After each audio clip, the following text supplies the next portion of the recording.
Good morning, everyone, and welcome to Carlos III University in Madrid. My name is Michele Curnis, and as director of the Institute of Classical Studies Lucio Anneo Seneca, I have the honor of inaugurating this workshop, Human Behind Data, first workshop, first for the Seneca Institute, of course, on digital methods for the humanities and the social sciences, which represents one of the most important activities of our institute's program this year. I would like to share with you three main reasons that prompted the preparation of this workshop. The first is related with the new degree, a bachelor degree program in digital humanities at the Faculty of Humanities, Communication and Documentation of our university. A degree program which combines the milestones of the humanistic tradition with the new digital methodologies. First of all, a critical sense of epistemology, and also all the possibilities of artificial intelligence. This degree, after the first year of its experimentation, of course, constantly requires scientific input, theoretical and methodological reflection, but also proven models, dynamic paradigms, and effective solutions. So today's workshop is an attempt to answer to this requirement. The second reason is internal to the history of the Seneca Institute, because it's the continuation of a tradition on digital humanities, which started in 2024. This is not digital memory, but paper memory, very concrete, of our history. In June 2024, the Seneca Institute presented a first international workshop about digital humanities. The title was Fundamentos para grupos y proyectos de investigación en documentación, filología, historia y tecnologías. So, from the beginning, on one hand, the milestone of the humanistic tradition, philology, history, philosophy, of course, and on the other hand, technologies. That first workshop was focused also on the relationship between academy and private enterprises about technological products. The second workshop organized by Seneca Institute on Digital Humanities, on the contrary, was focused on a very specific topic, which was the Siete Partidas by the King Alphonse X, Alfonso X El Sabio, and took place on October 2024. The subtitle was Marco Histórico e Iniciativas para una Digitalización Enriquecida del Patrimonio. And this second workshop about digital humanities is the connection with the third reason which prompted this today's workshop, because this last one is linked to the development of a research project funded by the Fundación Ramón Areces of Madrid, of which I am the principal investigator, and which is recorded in the program. This project has as title Aristóteles y Alfonso X el Sabio, Análisis y digitalización enriquecida de las siete partidas. And it is a project focused on the application of digital humanities, in particular innovative methods of automatic searches on a textual corpus. In order to improve investigation for the development of this project, it was necessary to plan a moment of methodological dialogue with the aim of gathering and comparing methodological reflections, but also applied algorithms for automatic searches.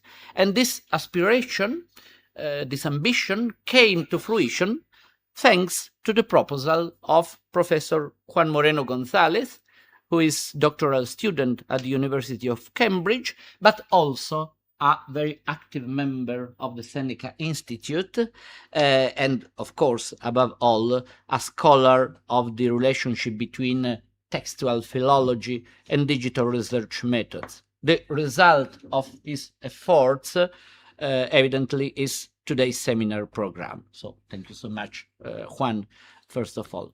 In this regard, I thank everyone who expressed interest in this activity, especially the speakers, of course, but also colleagues, doctoral students, and the other students present here today, or connected online, thanks to the live streaming of the workshop. I thank the Dean of the faculty, Professor Maria Victoria Pavon Lucero, who sponsored the activity and also granted us the use of this room. And I thank the Claria Madrid Consortium, another sponsor that contributed to the dissemination of the event. Several members of the Claria Madrid Consortium are attending the workshop, and this allows to me to give the floor to one of them, Professor Jesus Bermejo Tirado, who is the director of the Department of Humanities, History, Geography, and Art, who has supported this activity from the very beginning and also contributed to its dissemination. Thank you so much, Jesus. Thank you so much, my dear friend, Professor Michele Kurnis. Welcome to all to be here.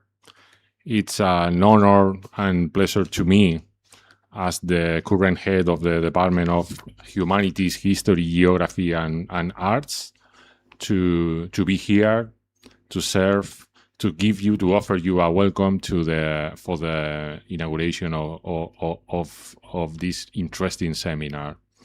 So especially, I'm very thankful with the foreign country colleagues who are attending from other countries. So I will, I'm pretty sure that this seminar will serve us to propose different ideas on the field of digital humanities that has been remarked by my dear colleague, Professor Michele Kurnis. Right now, in the department, we are trying to push this discipline, offering a new BA program, where actually we created in the faculty a working group on digital humanities, and even personally as the PA, the principal investigator of a new laboratory on digital archaeology and archaeometry, which is recently created, funded here at the university. So let me thank and let me congratulate in advance all the hosters and organizers and the scientific committee and all the speakers for this very interesting seminar. I'm pretty sure that we will enjoy a very good seminar.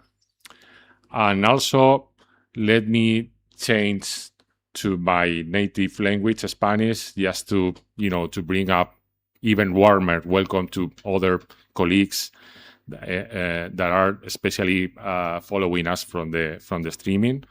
Ahora voy a hablar un poquito en español, especialmente cuando en riguroso directo, emitiendo de los estudios centrales de la Universidad Carlos III, para todas aquellas personas que nos están siguiendo a través del streaming de YouTube, que también son muy importantes para nosotros. Me gustaría simplemente compartir unas palabras, no sobre el contexto científico y académico en el que se desenvuelve esta idea y este seminario. Y, por cierto, yo me sumo a todos los agradecimientos para Juan, que es el organizador, ¿no? director. Y director de este seminario, que realmente es una fructífera idea y que esperemos que este pueda ser pues, el primero de otros workshops que se celebren en el futuro. Simplemente decirles que el título, este Human Behind the Data, yo creo que está especialmente bien elegido.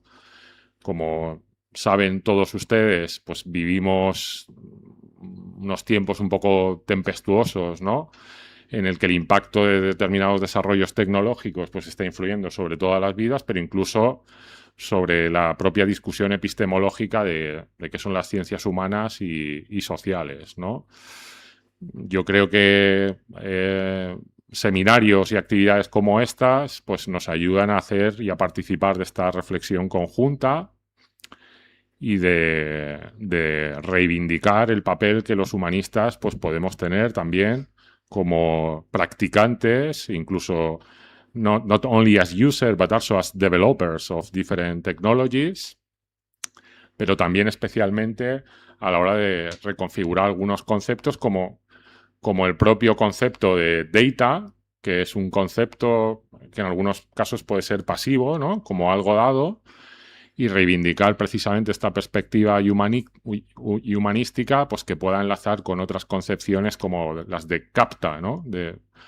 Que implican pues una relación menos jerarquizada o menos establecida en los que los humanos estamos en el bucle, ¿no? Humans are always in the loop.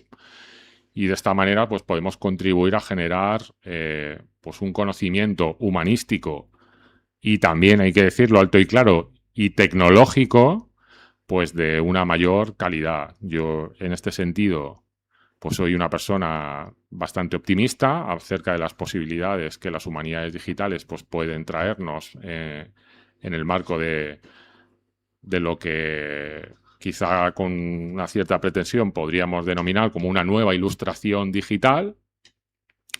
Y además, una prueba fehaciente de ello, pues la tenemos en la organización y en la composición de este seminario, que estoy seguro que va a ser tremendamente productivo y muy interesante, y la verdad es que estoy deseando escuchar a todos los ponentes que se han dado cita hoy aquí. Thanks so much one more time. Thanks so much for all the audience, the physical audience here and the digital audience through the streaming. Y le cedo la palabra a Juan, que será el que, como por supuesto, como director de este seminario, pues nos cierre esta apertura y nos dé estas palabras iniciales. Thanks so much. Muchísimas gracias a todos y a todas por estar aquí. Muchas gracias.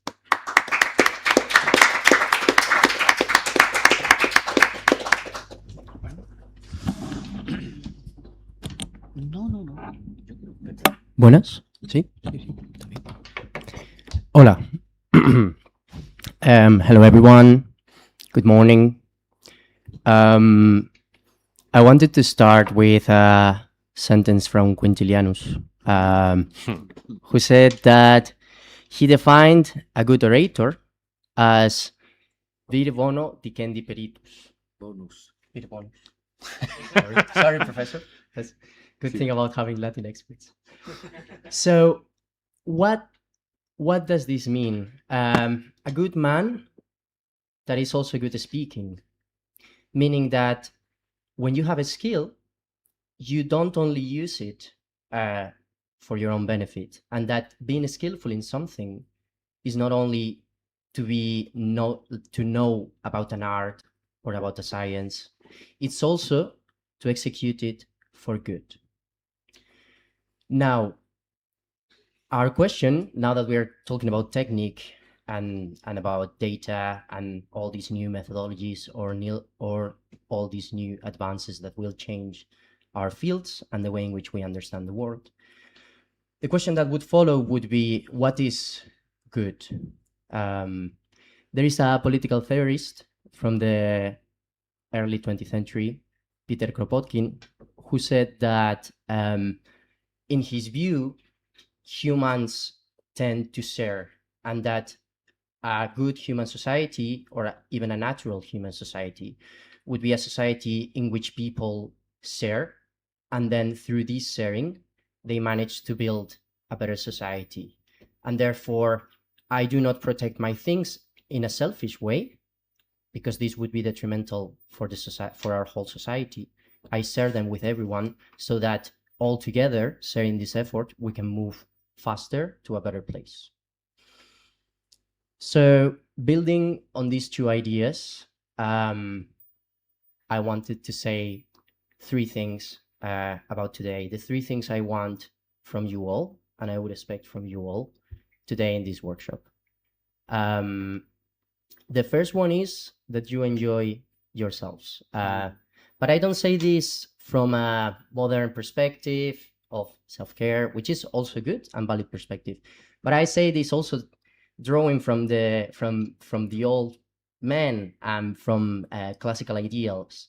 The idea of the symposium, of this idea of having a banquet in which all of us are enjoying ourselves, but then at the same time we're sharing ideas, is productive, and it actually helps us share better. So if you're feeling good, if you're feeling comfortable, if you focus on enjoying yourselves as well, and this is a more relaxed space, this will help us share better. And it will probably be likely that you get better ideas, and you don't live only happy about this day, but you also live with some good ideas, which is my second point. I hope you can all get new ideas, new thoughts. I hope you can get your perceptions confronted with other people's research.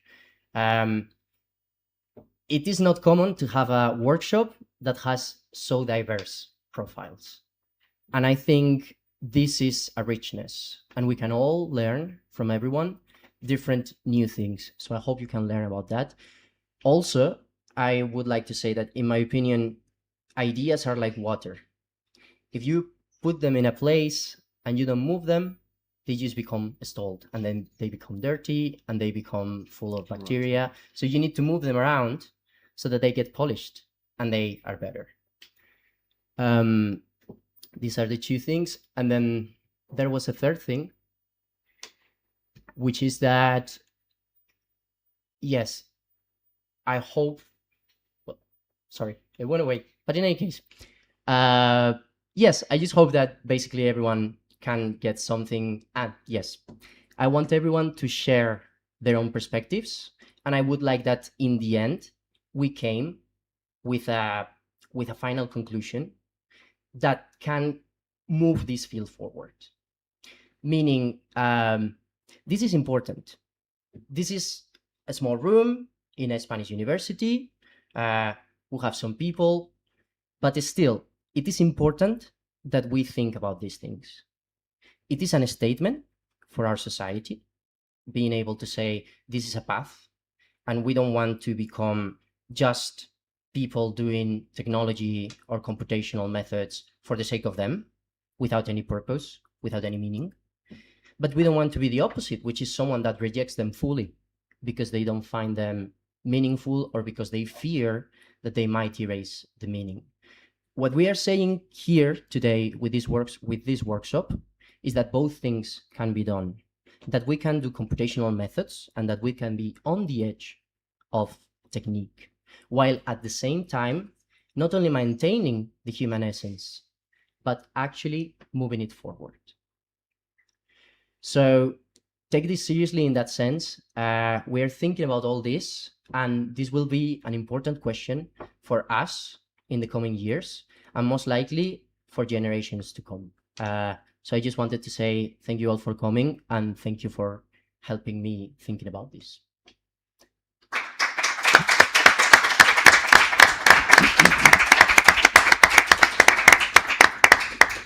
Thank you so much, Juan, for your introduction and for the introductory quotation.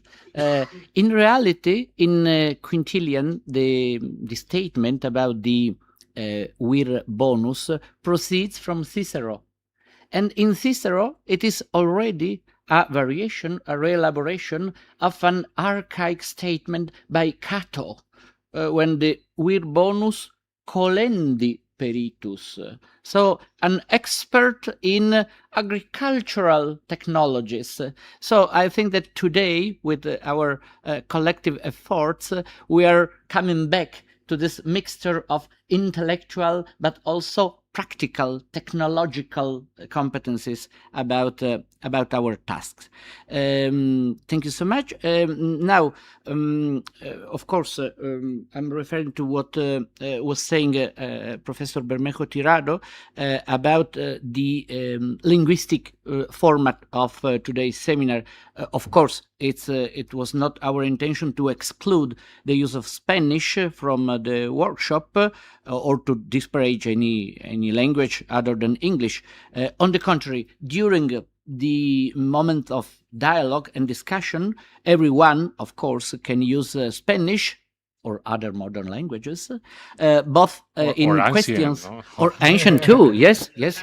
Thanks to the original suggestion by Juan, both in questions and answers. Also, in order, I think, to clarify specific examples or case studies.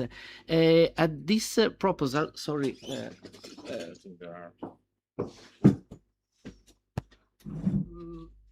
Yo también voy a decir algunas palabras en castellano para compartir con ustedes el hecho de que existe una página web de la actividad de hoy que se puede encontrar muy fácilmente en el portal de la Universidad Carlos III, y en esta página hay una serie de apartados. En la portada ustedes pueden recuperar los enlaces a los canales de YouTube que están transmitiendo en directo y grabando el seminario. Y al final, en el apartado documentación, hay unos cuantos archivos del evento. Ya están colgadas las diapositivas de 2 presentaciones y el programa. Y, por supuesto, si algún otro ponente quisiera compartir su presentación, nos la puede enviar y la vamos a subir a la plataforma. Dicho lo cual, I would like to ask Professor Moreno Gonzalez to introduce the opening conference and the first speaker of the workshop.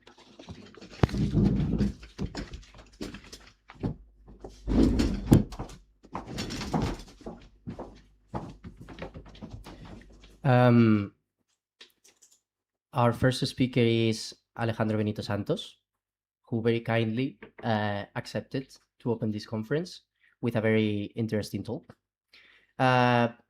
He holds a PhD in computer engineering from the University of Salamanca, and he is assistant professor in the Department of Computer Languages and Systems at UNED.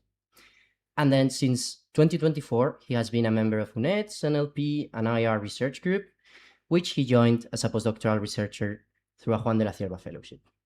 Previously, he was postdoctoral researcher in the GRIAL from the University of Salamanca and LIND from UNED, which are both research groups under a Margarita Salas Fellowship. His research focuses on developing human-centered methods for better evaluating and understanding language models and meaning in a wide variety of texts and data in general, particularly in contexts characterized by inherent ambiguity and disagreement. To this end, he combines statistical methods with techniques from natural language processing and information visualization, with applications ranging from language technologies to digital humanities. Alejandro has published his work in leading international venues such as ACL, EMNLP, ACM, CHI, EEE, VIS, and ADO, Digital Humanities, among others. So, all yours, Alejandro. Welcome.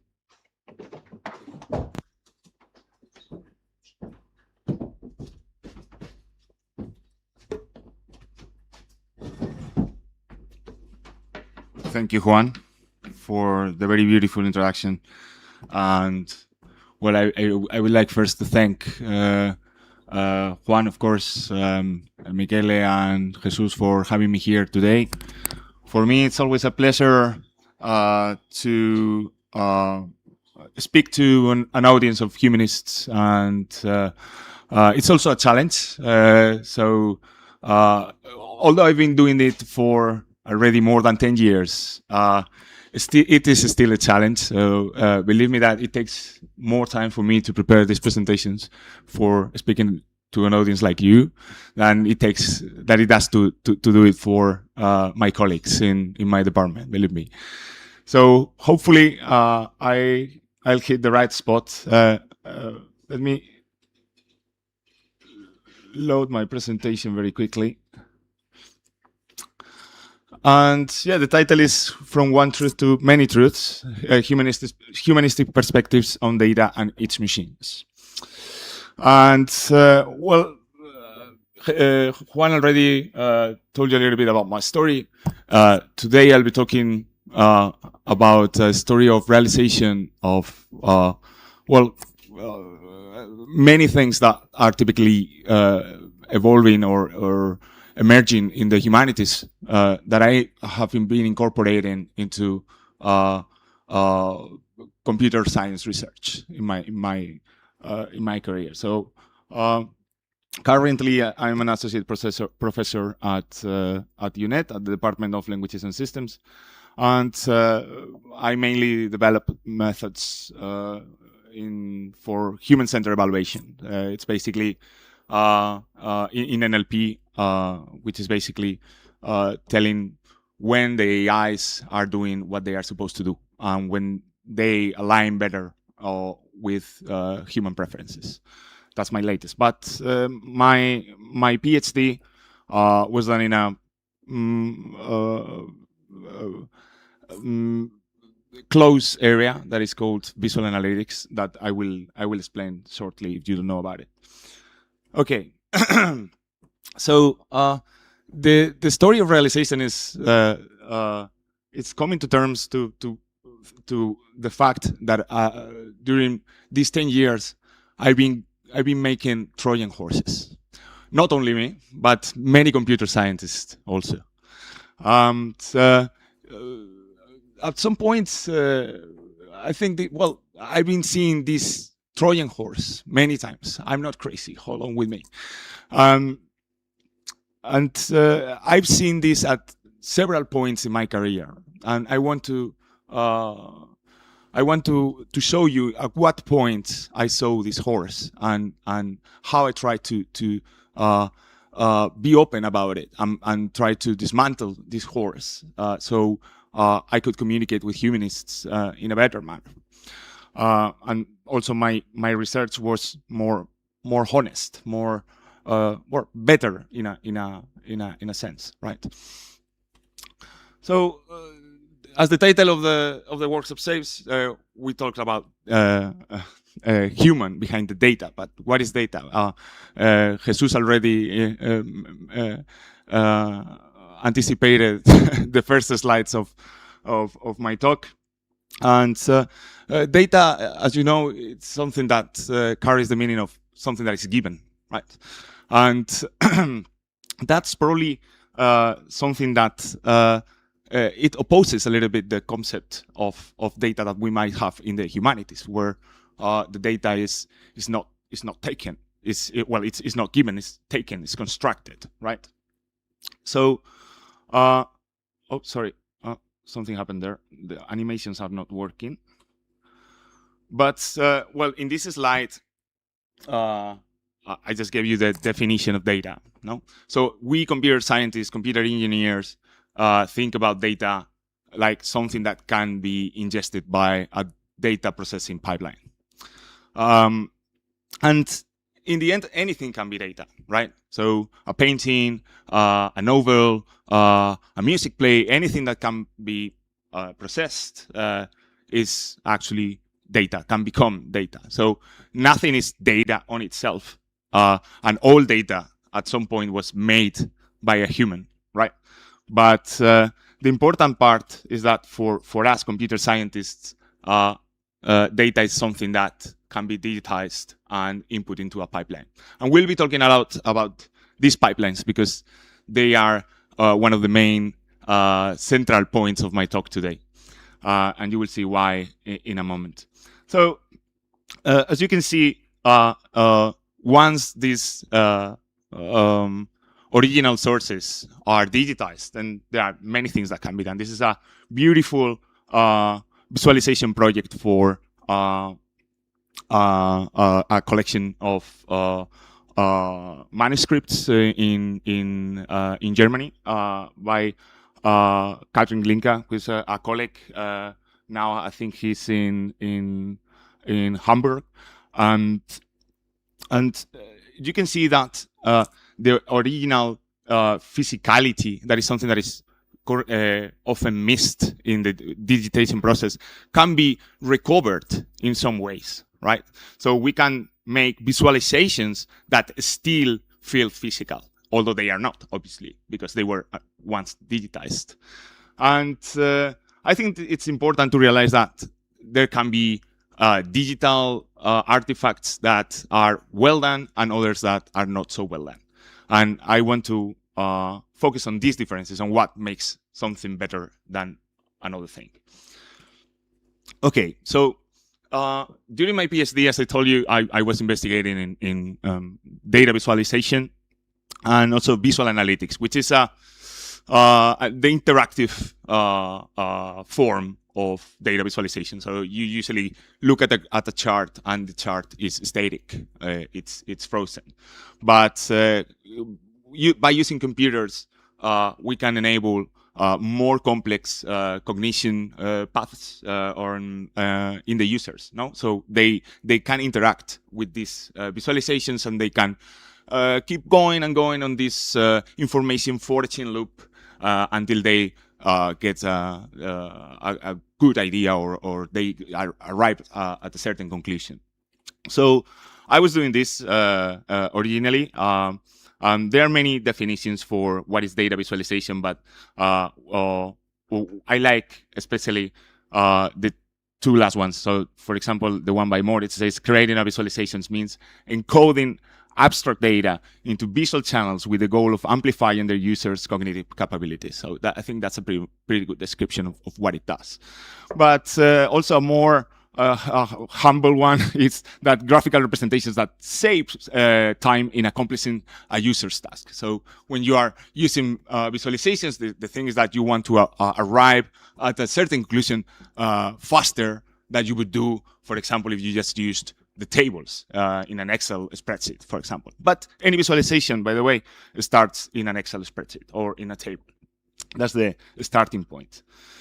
So I was doing this interactive data visualization, and especially I started collaborating with humanists. So for doing a lot of things, there are a lot of things you can do with interactive data visualization, like presentation of data and analysis results, interactive exploration with confirmatory or exploratory aims, or support specific humanistic workflows like curation, annotation, refinement, etc. No, and as I told you, I was implementing these pipelines, and we will see a few pipelines today.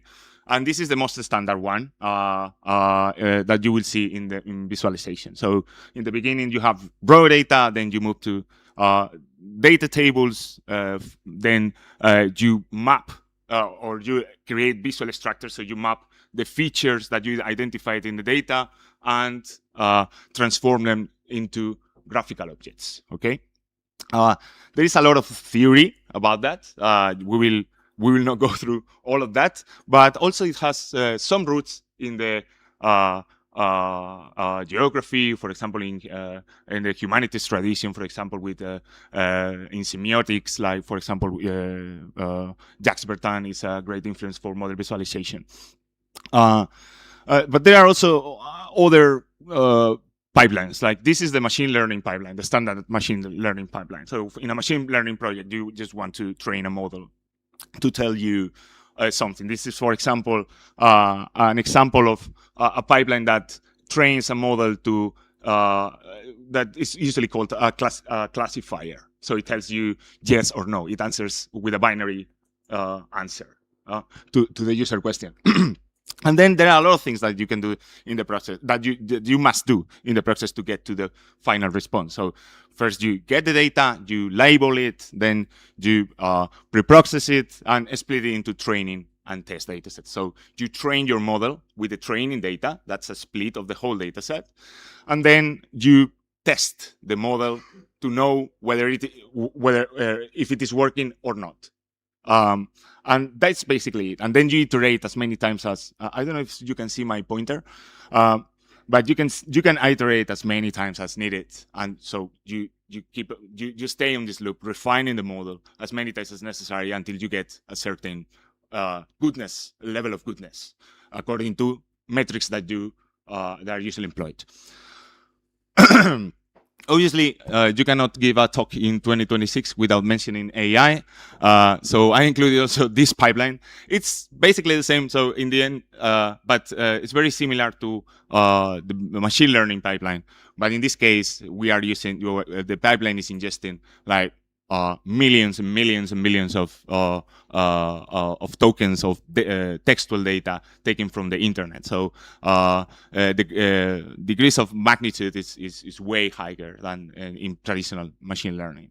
And then you do some fine tuning. That means that once the algorithm is pre-trained, the neural network learns to predict the next word, which is basically the algorithm that it follows in this first pre-training stage. Then you fine-tune it to, well, let's say the model learns to satisfy the user's requests.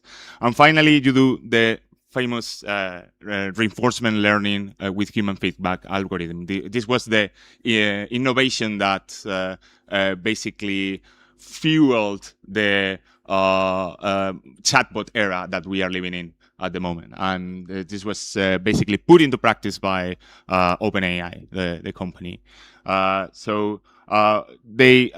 This is basically an algorithm to better align the model so it is more secure. It doesn't give you unexpected responses.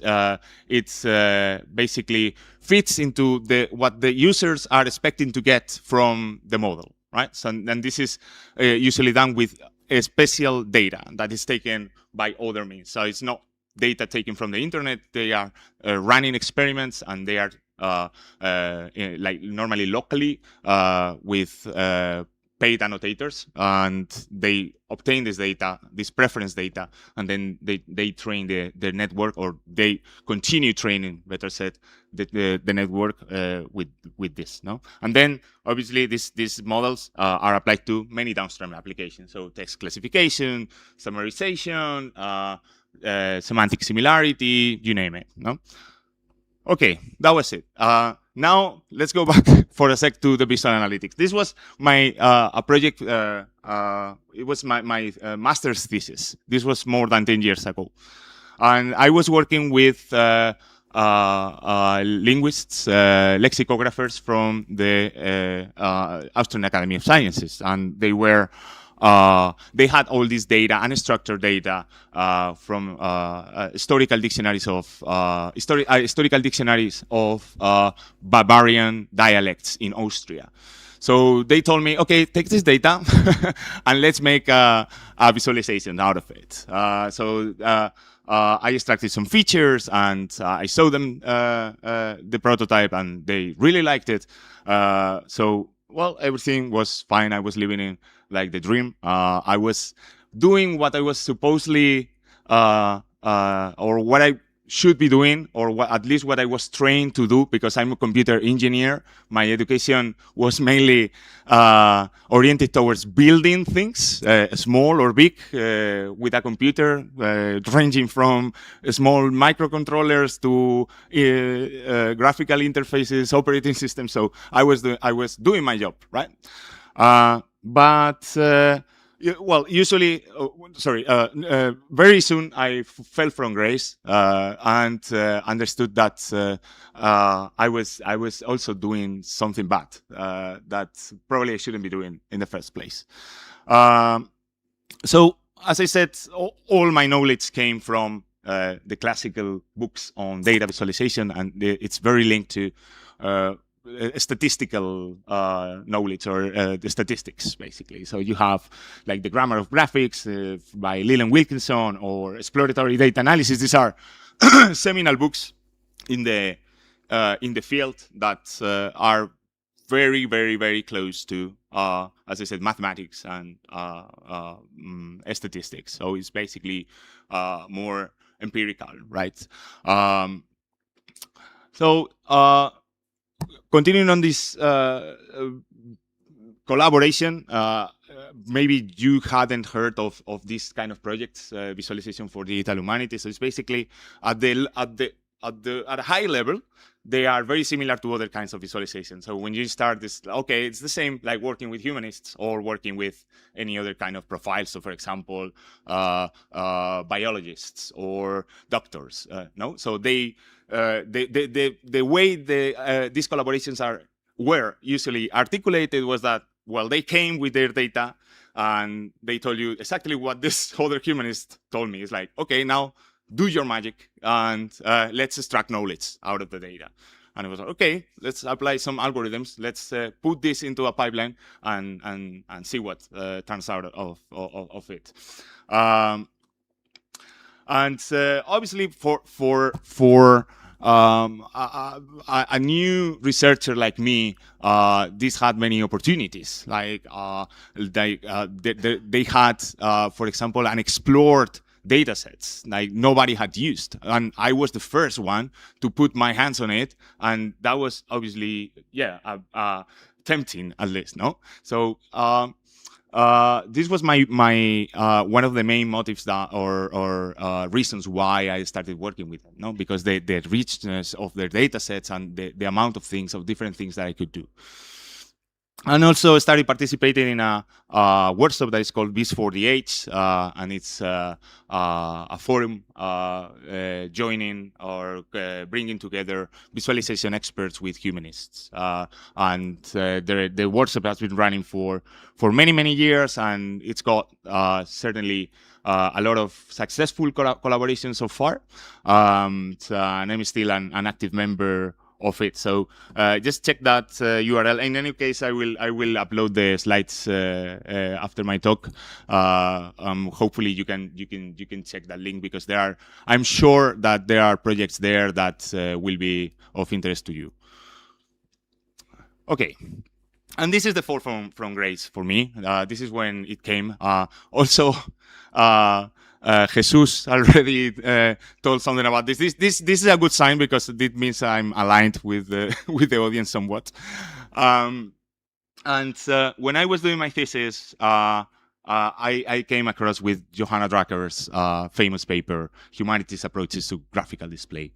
And she had this starting paragraph that said, as digital visualization tools have become more ubiquitous, humanists have adopted many applications such as GIS mappings, graphs, and charts for statistical display that were developed in other disciplines, as I told you. But I will argue such graphical tools are a kind of intellectual Trojan horse, a vehicle through which assumptions about what constitutes information swarm with potent force. So now, in retrospective, I think this single paragraph shaped my whole career after reading it. And it completely blew my mind, because, yeah, it was the first time I realized what I told you before, like, probably I'm not doing things in the right manner. Probably I wasn't told at my university or during my degree in computer engineering how to do or how to make things for humanists. For God's sake, I didn't even have a subject on ethics that nowadays is mandatory. This was obviously years ago, but I didn't even have that. Can you imagine that would happen for a doctor or a lawyer? In any case, and this second paragraph is also very interesting, and says creating bar charts with ambiguity and degrees of uncertainty or other variables in them might cause champions of legibility and transparency some unease. But the shift away from standard metrics to metrics that express interpretation is an essential move for humanists and or constructivists across disciplines. This was very important, and this was the other thing that actually shaped my career afterwards. And I've been looking for this uncertainty everywhere since then. So anytime I come across a data set these days, the first thing I look is, or the first thing I question is, who made this and what was the process that he or she followed to create this data set. And are they showing all the broad spectrum of possibilities that could have been done? Or are they, did they apply this computational knife for the ease of use or for convenience? And so the visualization and the computational object works. Because as we will see, incorporating this uncertainty is a challenge on itself.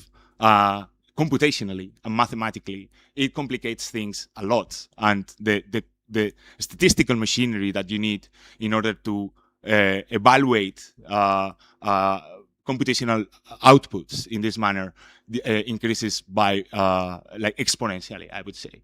So this is the idea that I want to focus on in the workshop. So this is the idea from going from data to CAPTA, and you can see that in the first graph, this is the chart, the bar chart that you see on the left. This is the standard way, right? The Leland Wilkinson's way, the John Takey's way, and it's all crisp. It's all neutral, right? It looks neutral. And once you incorporate all these perspectives and all this uncertainty in the data, other things start taking form in the charts themselves. But it needs to be inputted in the pipeline since the beginning. So this is just the final result of the pipeline. But in order to contain this, obviously the data had to contain this uncertainty much earlier in the pipeline. So this is my some of my early works. I created or made a survey on visualizations for digital humanities, and I checked what the authors in the field were citing. What did these papers say? And I discovered that among the 20 top most used keywords in this paper, so I applied some NLP techniques here already, they were very concerned about, well, obviously the techniques like text analysis, distant reading, collaboration, all the things that you would expect to see.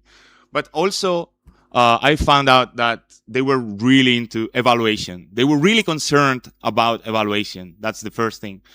And the second thing, they were really concerned about uncertainty. So this matched what Johanna said years before, that there is a latent topic on the whole digital humanities that is related to uncertainty and uncertainty acquisition, uncertainty processing, uncertainty representation. So I continue traveling this road, and I observed also other problems that I already, well, more or less introduced you earlier too, and it's the danger of visa as a service. The danger of visa as a service is what I told you. Like, we had the humanists that have a completely different paradigm. So in humanities, we have the discursive paradigm, right? We want to see the broad range of possibilities, and then with that we can create more knowledge. But in the visualization, we don't have that. In the empirical sciences, as you know, we don't have that. So our aim is to create visualizations that get you to the knowledge in a faster manner. So we follow what is called the discovery paradigm. So there is a misalignment there, right, of fundamental aims. And for this, evaluation, it turned out to be really, really important. So this has been the other, apart from uncertainty, this has been the other, let's say, pillar of my academic career, like creating evaluations at all levels of the pipeline so that we make sure that the data is being transformed in the way it should be. Okay, and so the standard pipeline, the standard visualization pipeline, which is Leland Wilkinson's and John Takey's pipeline, it's got definitely some problems, but we, like visualization researchers, are trying to solve them. But you can see how it quickly complicates things. You can see that like by trying to incorporate uncertainty at every single stage of the pipeline, the whole workflow gets much more complicated. You need more processing power. You need more time, and also you need to apply the right evaluation methods at each stage, and that's critical. So evaluation doesn't mean to run a metric or just check that the data has certain characteristics, but also it means getting to know what characteristics you need to measure in the first place, and that's the real challenge many times. To give you an example, I was involved in this project a few years ago that was called Provide the H, and it was called Progressive Visual Decision Making in Digital Humanities, and it had to do a lot with what I just told you. So decision making, it's usually related in my field to uncertainty management and representation, because for uncertainty representation, we usually take in empirical science and computer sciences, we take an utilitarian stance for this. So we say the uncertainty is well captured and well represented when it takes the user to make better decisions overall. And we tested this with humanists. But what were these better decisions? So as you can see, this got much more complicated in a very short time. So obviously, we applied data visualization and visual analytics tools. The progressive element was for opening the black box because we wanted to show the algorithmic complexity. So this was, maybe you have heard the term of explainability, which means like opening up the models to the final users so they know why the algorithm is behaving in a certain way, or and they can control it dynamically to meet their ends. Okay, and so the project was only half successful. The panel that evaluated the project didn't say so. It said it was a great project, but from my perspective, it was only half successful. And I'm being completely honest with you. It felt overwhelming at certain times because we spent a lot of time with historians in Trinity College in Dublin, like talking to them and talking with them about uncertainty and how to operationalize this uncertainty in the pipeline. And it was really a challenge for everybody. And it took more time than we originally expected to arrive at taxonomy of uncertainty. That's what we used in the end. It was one of the outputs of the project. And this expert-driven, what we call an expert-driven uncertainty taxonomy, was extracted or was conceived by applying a lot of these evaluations as in doing interview sessions, workshops like this one, sending questionnaires, etc. And we tried, to extract this information from the experts, and it wasn't easy at all. So we created several prototypes in the process, and in the end, we arrived at an uncertainty taxonomy in which we divided epistemic uncertainty. So, for example, you had the categories of ignorance, non-credibility, variation, and gaps. And epistemic uncertainty is the one that you can reduce. And then you cannot see it here, but we also had the aleatoric uncertainty, and we associated aleatoric uncertainty to algorithms, machines. So, and bear in mind that this was way earlier than the LLM era and agent era that we are living in now. So we were dealing with much simpler algorithms, but in the end, it was more or less the same. What we wanted was to differentiate between human uncertainty and machine-induced uncertainty. So we wanted to incorporate and to fixate these uncertainties during the process, and we made an example of this operationalization of uncertainty in a few interfaces. So we have a close reading interface where the experts could annotate the texts with varying levels of uncertainty within the categories that I just indicated. And we also had this distant reading of uncertainty, so you could see how uncertain texts were, like in a collection, like from in a broad, high-level view.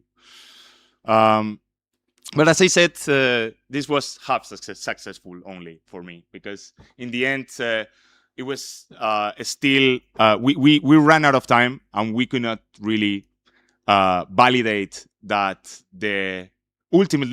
ultimately these tools were producing real knowledge for the humanists. And I think this is something that happens more often than not. Okay. Sorry, I'm going to drink some.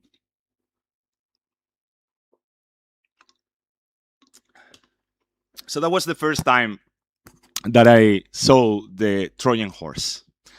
The second time that I saw the Trojan horse was when I joined my current group, which is an NLP, natural language processing group, and information retrieval. And this was also a change in paradigm that was cooking.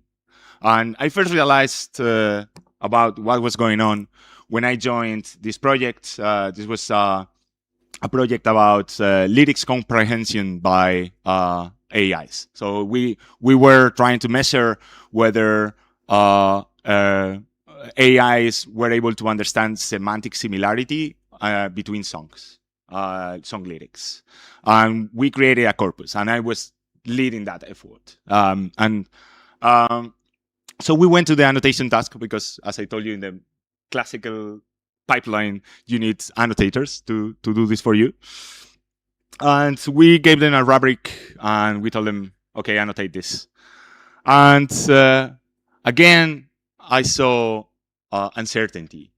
I saw a lot of disagreement. And my first question was, okay, how do we solve this?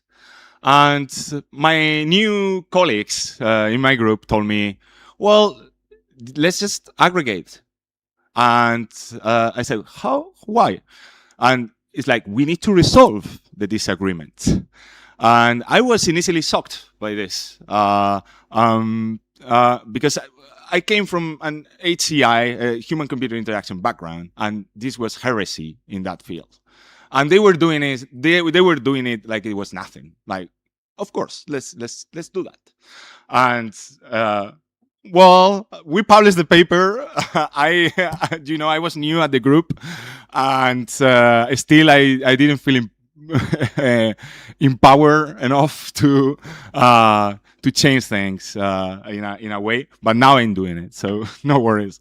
But I already commented on some of the problems that these methodologies could have. No, so for example, what exactly are we modeling with uncertainty-bounded data? Should we retain or discard this uncertainty? You tell me.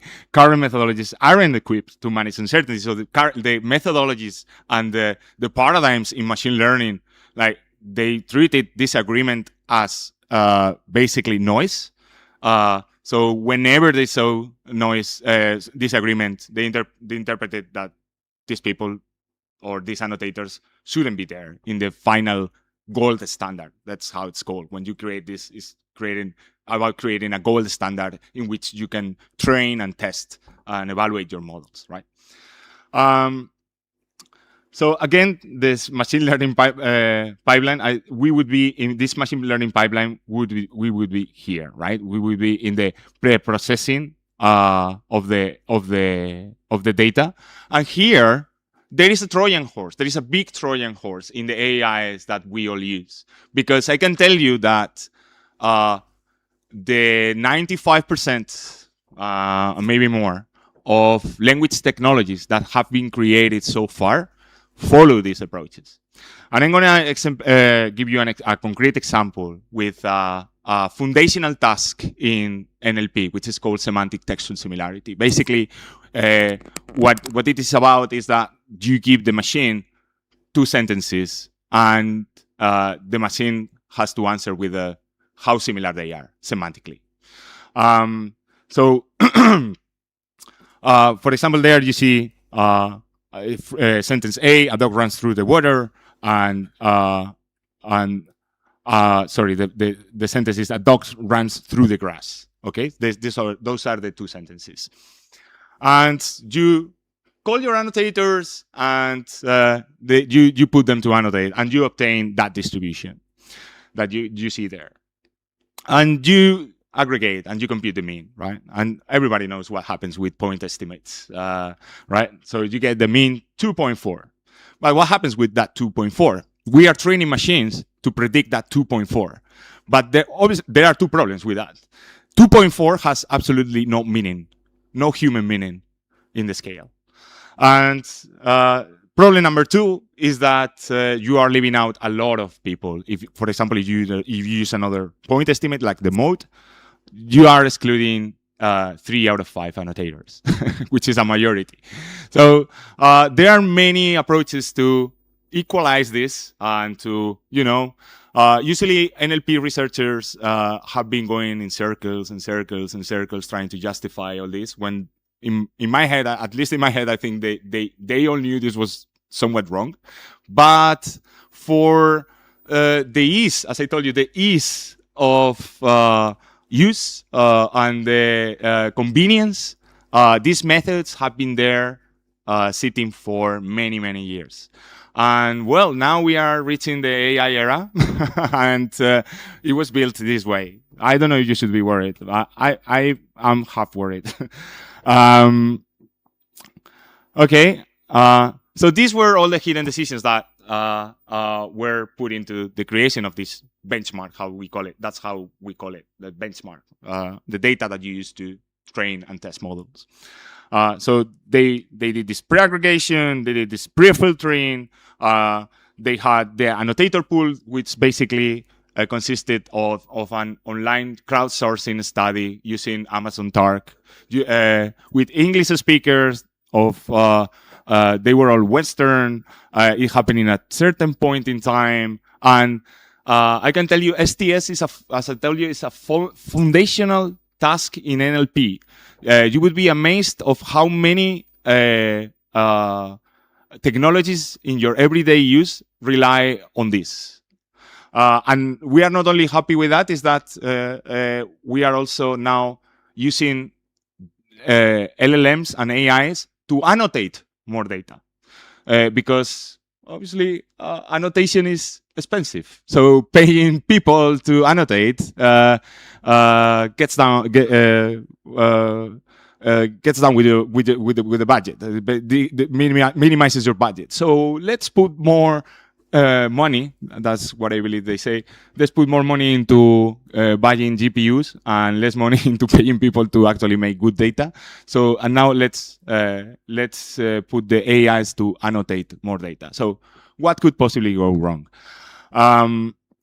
Okay, so these are all the hidden design decisions.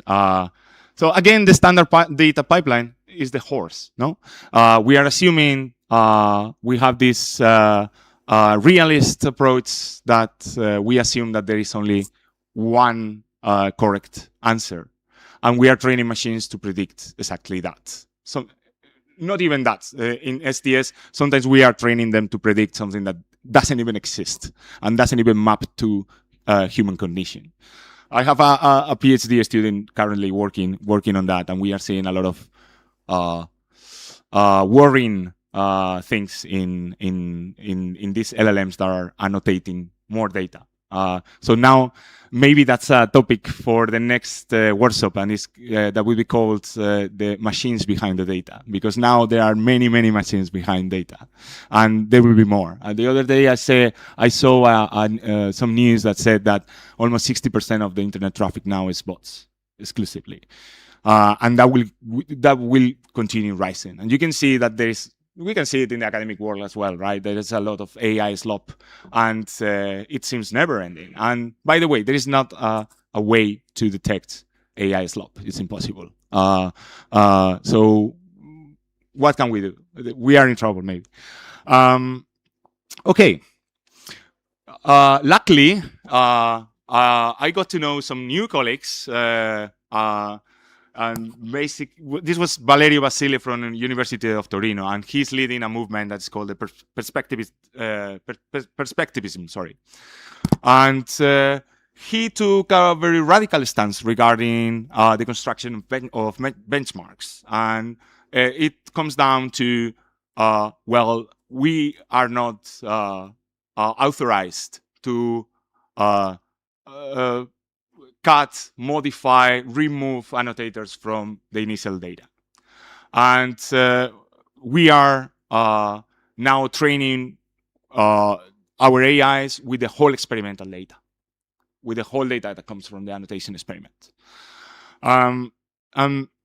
This was, I think, in 2021, so it's very recent. And we started to see papers like, oh, now everybody's realizing that something was wrong, no? And new papers started popping out, like, we need to consider disagreement in evaluation, learning from disagreement, a survey. It's the end. This was the seminal paper by Valerio. It's called "It's the End of the Gold Standard as We Know It." And this was a very influential paper. This is a very influential paper now on AI, and it's a paradigm change as well. It's motivating this paradigm change, which I'm more or less proud, well, quite proud of being part of.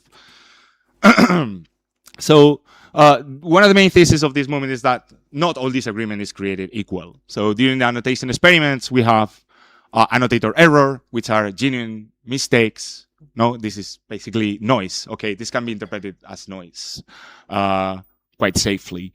But also we have sloppy annotation.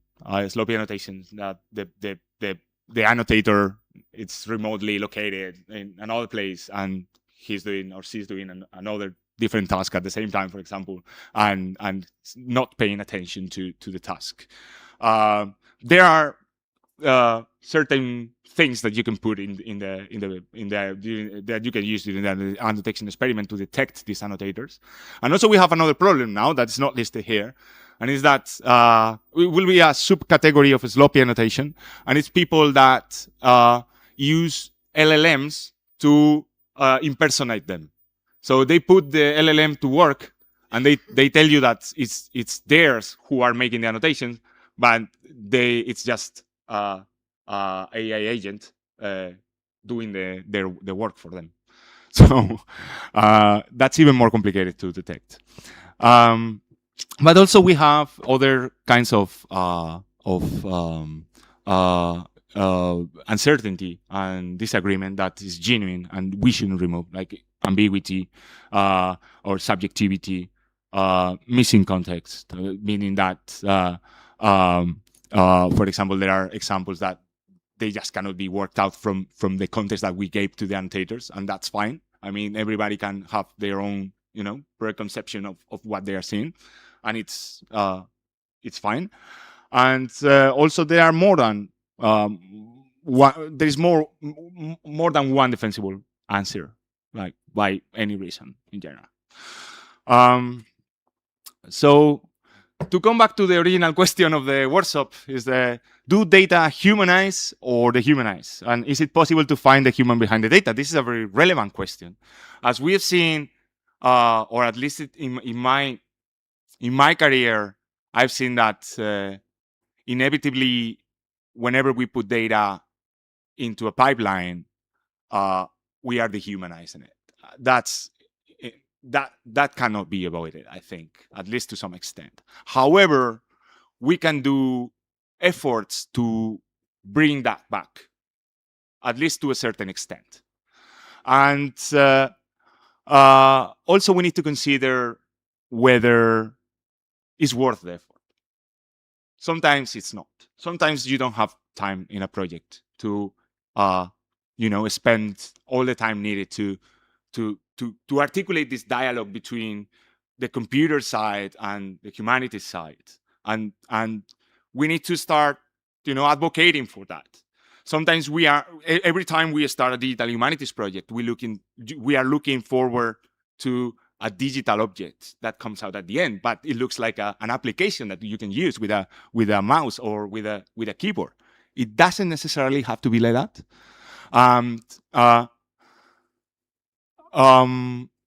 For example, a taxonomy of uncertainty and the results of the evaluation methods applied, those are computational objects that are defensible as well. So we shouldn't rush to make more end user digital tools for end users. Maybe we just need to, create the proper foundations, so others can come and build their own. And that's probably more important now. I don't think we really need way more applications right now at this point in history. But that's my personal take on it. So just to conclude, I think I'm more or less on time. During my career, and if you do any kind of interdisciplinary work, you feel like walking a tightrope.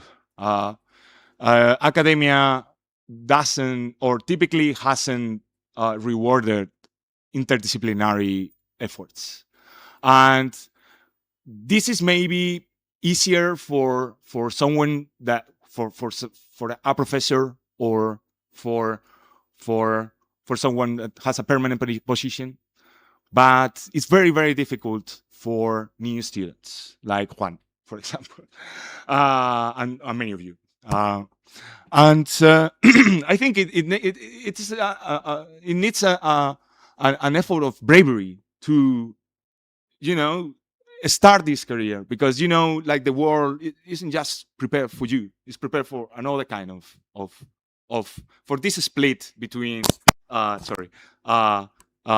sciences and the humanities, which I think, we should try to at least reduce this distance, right? I've been trying to reduce this distance for some time, and my intention is to keep doing that. So concrete points about strategies that we can put into practice when using computers and when making computational tools. So any time that you are aggregating things, think why you are doing it. Think why it's being erased in the process, even if it is for computational ease of use or for computational convenience. It's like, like my data structure only fits this kind of data. Let's just do it like that. No, maybe no. Maybe you shouldn't be doing that. Also, as I told you, understanding what uncertainty is in a research project usually takes a long time, and that will consume a lot of time. You need to be aware of that and plan accordingly ahead.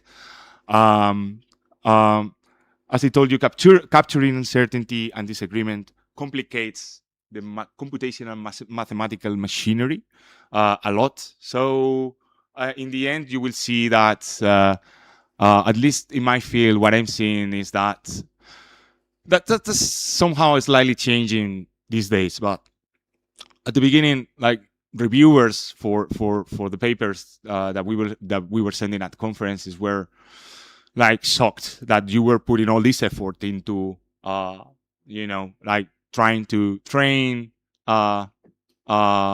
AIs that basically try to predict the whole human distribution instead of a single truth.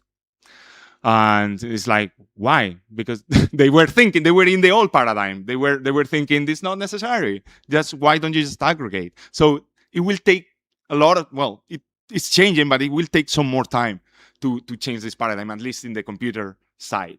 So we need we need this visa as a service, maybe that I mentioned before. We need it to be inverted. We need humanities as a service for computer scientists. That we can get your ideas, your theories, and incorporate them into our field, so we can make a change, because it's really necessary, I think. Also, uncertainty representations might not always produce good results. One of the observations I made originally was that uh, users were confused by uncertainty representation, because it's the opposite that they are accustomed to see. And they see visualizations and graphics that are way more complex than they are used to deal with. And this goes against the basic principles of design, of graphic design. Like, uncertainty visualizations make you anxious, and it's exactly the opposite that they should be. But they must make you a little bit anxious, so they work. So it's complicated, and we need new theories to overcome that. Okay, and this was one of my last papers that we, with some colleagues, we presented at CAI in Barcelona a couple of months ago. And this is the part of the evaluation that, this is my last slide, I think. So in order to do this, and in order to extract uncertainty, to model uncertainty, to display uncertainty, we need to evaluate properly. In this study, we took, again, 171 visualizations made for the humanities, and we found that the evaluation was not being done really, really well. The majority of the teams behind these applications weren't relying, for example, on single methods. They just apply one method in the pipeline, at some point in the pipeline, and call it a day, and said, our application, our computational object is validated, our visualization is validated, and that's it. That's obviously not correct. So they should have invested more time. And when we classified all these methods and derived some design recommendations, etc., for visualization, and for visualization researchers, and for humanists as well. So even if visualization might sound a little bit alien to you, I recommend that there is a really nice last section that I would recommend that you read, because I think it can be expanded to many other related fields in the digital humanities, and it's relevant. It might be relevant for you. So this is we ended with this. We ended the paper with this concept of grounding, which is not ours; it's from a colleague in Huda Lankaram in University of Amsterdam. But we took this approach and applied it to the results that we had seen. And we derived some next challenges and recommendations for designers, like provenance, like physicality, uncertainty representation. We found that only 19% of the survey papers engage uncertainty at any level. They discussed uncertainty. They didn't, like the majority of them, they didn't discuss uncertainty at any point in the development. That was striking. That was quite surprising, because we know uncertainty is important in this field, and the majority of authors are neglecting it. And also we incorporated some recommendations related to grounding the humanities theories and methods. So we need to engage with humanities frameworks like hermeneutics, like producing interfaces that allow the user to interpret a corpus or interpret the field in a broader manner. They are also called slow interfaces, because they oppose the idea of arriving at the conclusion in as fast as possible, which is the the way we do it typically at engineering, right? Faster and faster and faster. Okay. So and finally, this should be done with the aim of attacking the pipeline. The pipeline is the enemy. The pipeline is something that is not gold. It's not given by the gods. We can modify it. We should modify it. We should apply it and reapply it and reapply it again, and test it with our users and test with real experts in the field and see if that worked or not. Okay, and that's it. Thank you very much. I think we might have some time for a Q&A, a short Q&A. Thank you.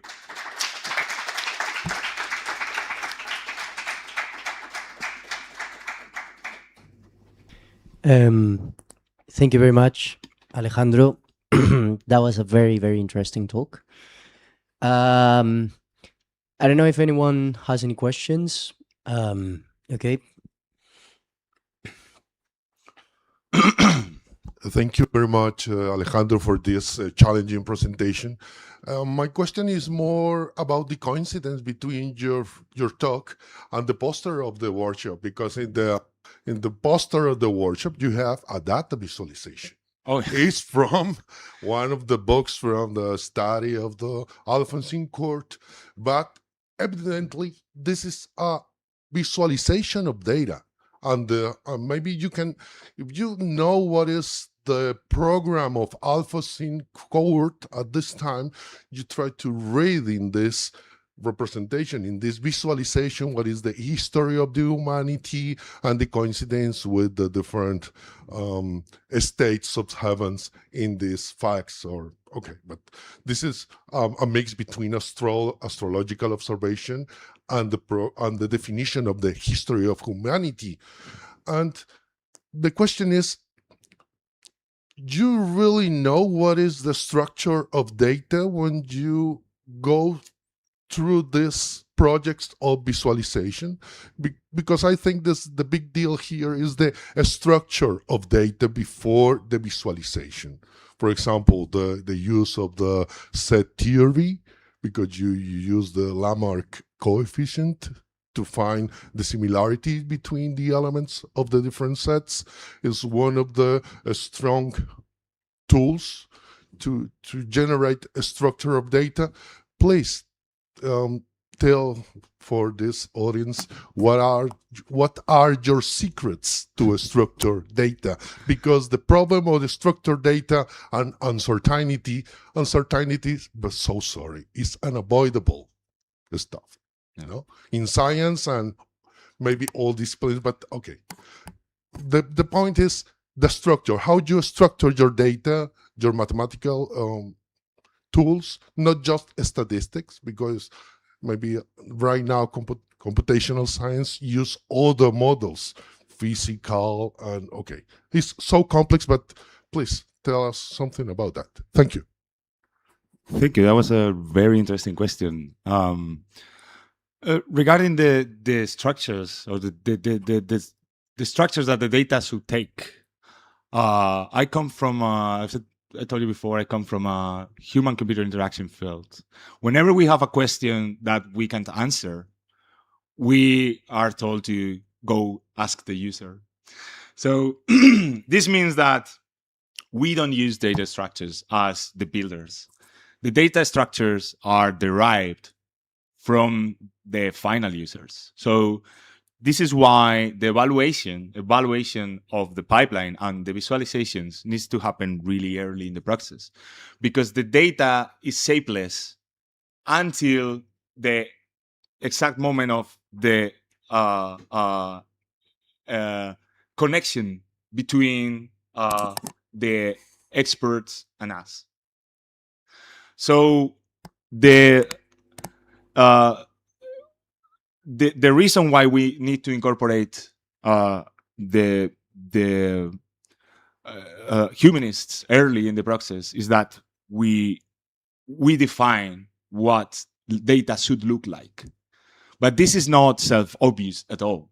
And sometimes, well, in my thesis, for example, I I pictured this as a communication problem. So this is a dialectical problem. When we start talking to the other side, as I call it, we don't understand each other. We are talking from different planes of reality, like absolutely. So bridging these two sides, it's usually necessary and very and takes a lot of effort. And this is why you need to include them early. So the structures are like data in a computer can take almost any structure you want. The way in which it adopts its final form to be useful for the people who provide this data is something that it's dynamic. It cannot be preset in advance because you cannot foresee the future. So that's what I do. I don't have any secrets at all. I'm sorry. Very good. Just one thing. There is time for one more question, but it needs to be brief. So brief question and brief answer. And then we're going to have a pause with coffee where you can keep speaking so that we can come back at past.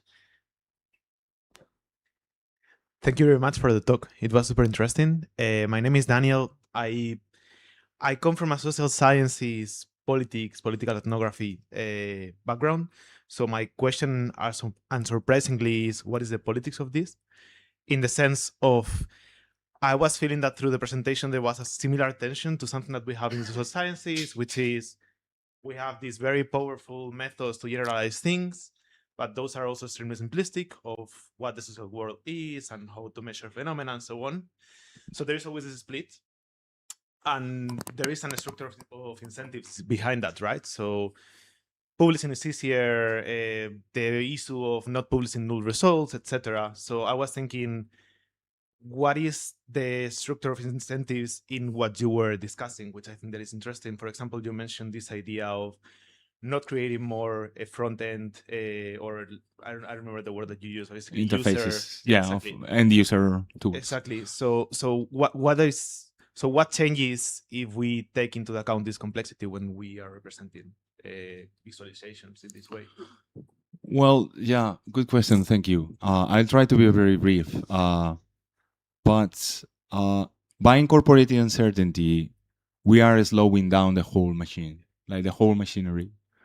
That, like, slow interfaces take a very concrete political stance. Feminist theories in data visualization. There's a very famous book, like Feminist Data Visualization by Catherine Ignacio. And they take a very strong position from the beginning. And I think one of the main good outputs is that less tools are produced, and that can be seen as good by some. Personal note, I think I do. Definitely, we don't need more useless tools or more tools that don't do what they are supposed to do, just for the sake of having them. I know it's complicated, as you said. There are many incentives in like many incentives in all planes of our lives that tell you to do the opposite.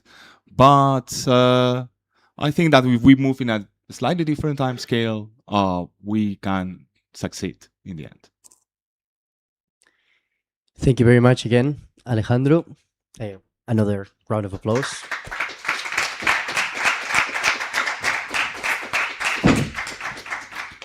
And then please join me for the coffee, and we will start again at past. Thank you.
we're gonna start soon our first panel.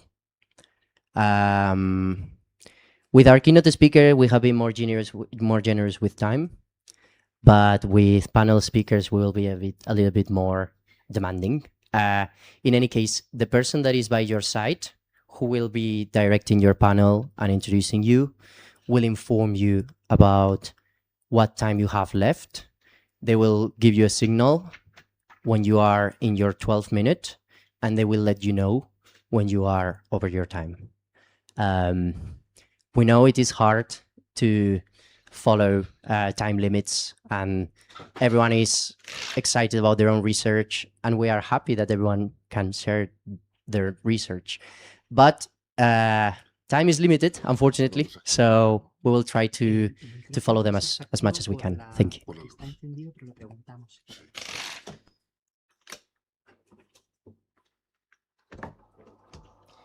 Podemos hablar con este, ¿no? Sí. Hi, good morning. Could I confirm that we're correctly heard in the streaming? Wonderful, thank you. Well, good morning, everybody, and thanks to Professor Canes and Juan as the director to give young researchers a space also to dialogue with more established scholars and to have this intergenerational dialogue, which I think is also important besides the interdisciplinary. I'm especially fond that this is happening at Carlos III because I'm a PhD student here, so I feel proud that we're hosting this conversation as well as a member of the Seneca Institute. And to start this very interesting panel, we've got Jose Higuera Rubio, who is a professor of medieval philosophy at UNED in Madrid. He works on the long-term transformation of concepts in the history of science, logic, and the philosophy of nature, with a focus on the Iberian region and its vernacular languages, tracking the dissemination of the philosophical tradition and the use of scientific representations such as diagrams, graphics, cosmographies, and charts from the Middle Ages to the early modern period. Professor Higuera Rubio was principal investigator of the project From Data to Wisdom, Philosophizing Data in the Middle Ages and Early Modernity, developed at the University of Porto. His publications include the monograph Per Cognitionem Visualem, the visualization of cognitive and natural processes in the Middle Ages, published with Repulse in 2023, and the co-authored volume From Wisdom to Data, Philosophical Atlas on Visual Representations of Knowledge, the University of Porto Press. So with that introduction, Professor Higuera, whenever you want, the floor is yours. Thank you. Thank you very much to the organizers for having this presentation. I start quickly because we have just a few minutes. First of all, the problem is how to find or ask very well, or elaborate a prompt to generate right answers according to the computational operation behind the models. One of these examples is, did Aristotle use a laptop? And okay, the model start immediately with the Parrot effect. Okay, I speak about Aristotle, metaphysics, wisdom, and so on, but nothing about the laptop. And we had to decompound, you had to split the question to get the right answer. This is the main goal of this presentation and the project about how you split the prompts to get the right structure of the arguments in philosophical text. This is a problematic issue also because argument is not an outcome from text. You every time are thinking in argumentation structures. No? What is the idea? We work with text because it's easier to extract and embed in the different parts of the arguments. But in your daily life, you maybe when you got the bus or the subway, you immediately think in tap the card, for example, to enter into the metro station, metro point. What is the structure of this argument? This is other complex problem. We have just with the problem with arguments, formulate or arguments that you can find in text, in philosophical text. And basically, we will see something about the structure of the philosophical text. We have processing this text with NPL tools, but especially the idea is try to generate one chain of thought, that this is the structure prompt, that you have the different parts of the argument. For example, extract for the following text the premise, definition, arguments, examples, authors or sources, and conclusions. Extract the argument, the frameworks, not just like one line of or argument from premise, inference, and conclusions, but the different arguments extracted from, for example, for instance, some author or different sources. And the outcome of this this proposal is to get one frame or one framework of the structural similarities of the linguistic uses in the argument that we can see, we can read in the philosophical text. And the idea is that we have a transformative model for systematically mapping arguments. Maybe this project made in the point of the final point of Alejandro's talk about we should to come back to the users to check how the structure of this automatical detection of argumentations really works. If you come back to the reader, to the human reader, if we get an efficient way to rebuild constantly the transformative model. This is the scheme of the code, the chain of thought structure. We have the line first. We have other multiple codes, but maybe the idea is try to get one tree of codes or chain of thought that compare between them constantly.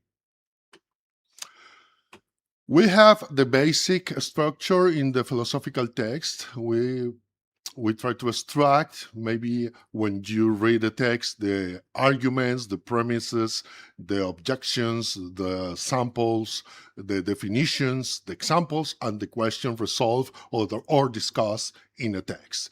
This is a basic activity that reader used to do when use a philosophical text. We have two approaches, one syntactic. This is properly the methodology or NPL, and when we try to extract the parts of the arguments, we have a semantic approach. We have to recognize the different entities, disambiguate the words, and of course, try to spot what are the natural language generation behind the philosophical text, because it's different in the case of Middle Ages, a text in vernacular language, Latin language, and other language like Arabic or Hebrew. It's really important, the context. Argumentation in philosophical text contemporary is completely different than argumentation in medieval text or modern text. How we map in the arguments? We use the methodology of the reader, the original reader, the human reader, to prompt in the model the structure of the arguments, premise, inferences, conclusions. We use two models, GPT-4 and Think the Copilot, but you have just a list.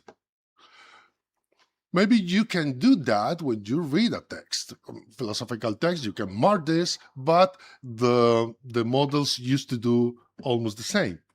But if you use other models and a chain of thought, try to spot the different parts of arguments. I use this text of the Doctrina Christiana of Augustine, delivered second, with more or less 95,000 tokens. And which is the structure?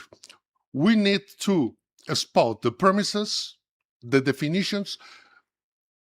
The prompt try to give to the model what parts of the argument you would know from the text. In this case, in this Lever's book second from the Doctrina Cristiana, we have at least 4 arguments, 8 premises, 4 inference, 5 conclusions is the general structure of this. And the idea is, okay, we have to cross the different parts of the argument. This is the next step in this automatical reading of the philosophical text, and you compare the weight of different parts.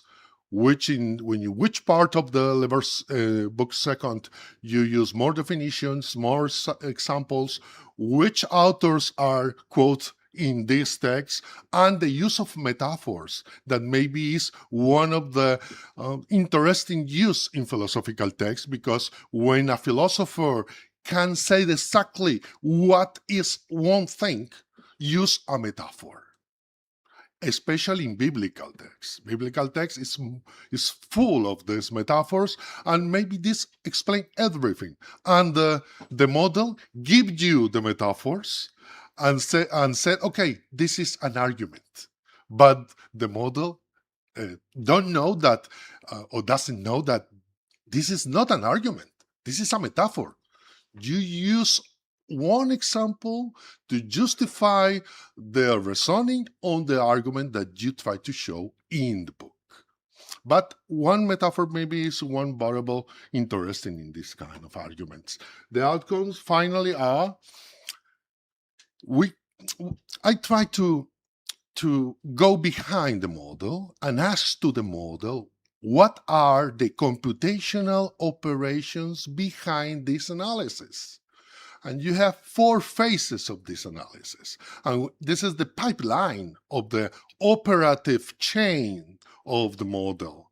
Try to open the black box effect, because it's not enough to get the chain of thought with the prompting, but it's really important to know which is what are the operations that the model apply.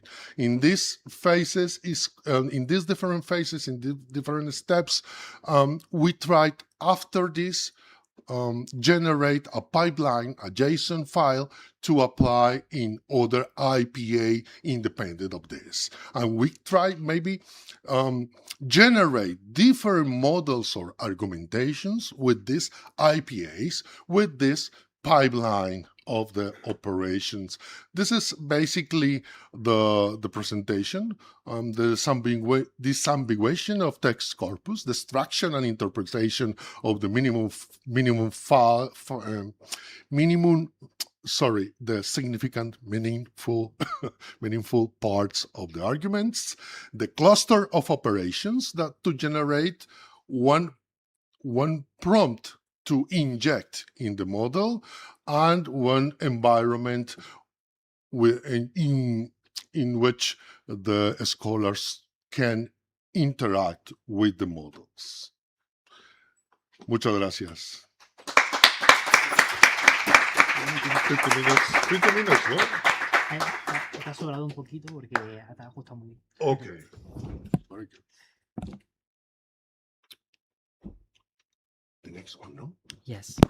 I was just gonna say, because I forgot to mention, talks are going to be back to back, and then questions will be asked in the end, and it's gonna be more like a round table with the speakers.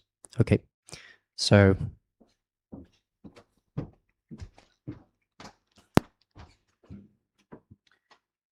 Do you need to prepare your slides before we begin, or wonderful?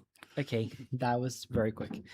Thank you very much for that very insightful presentation. And now we move on to the next talk in our panel.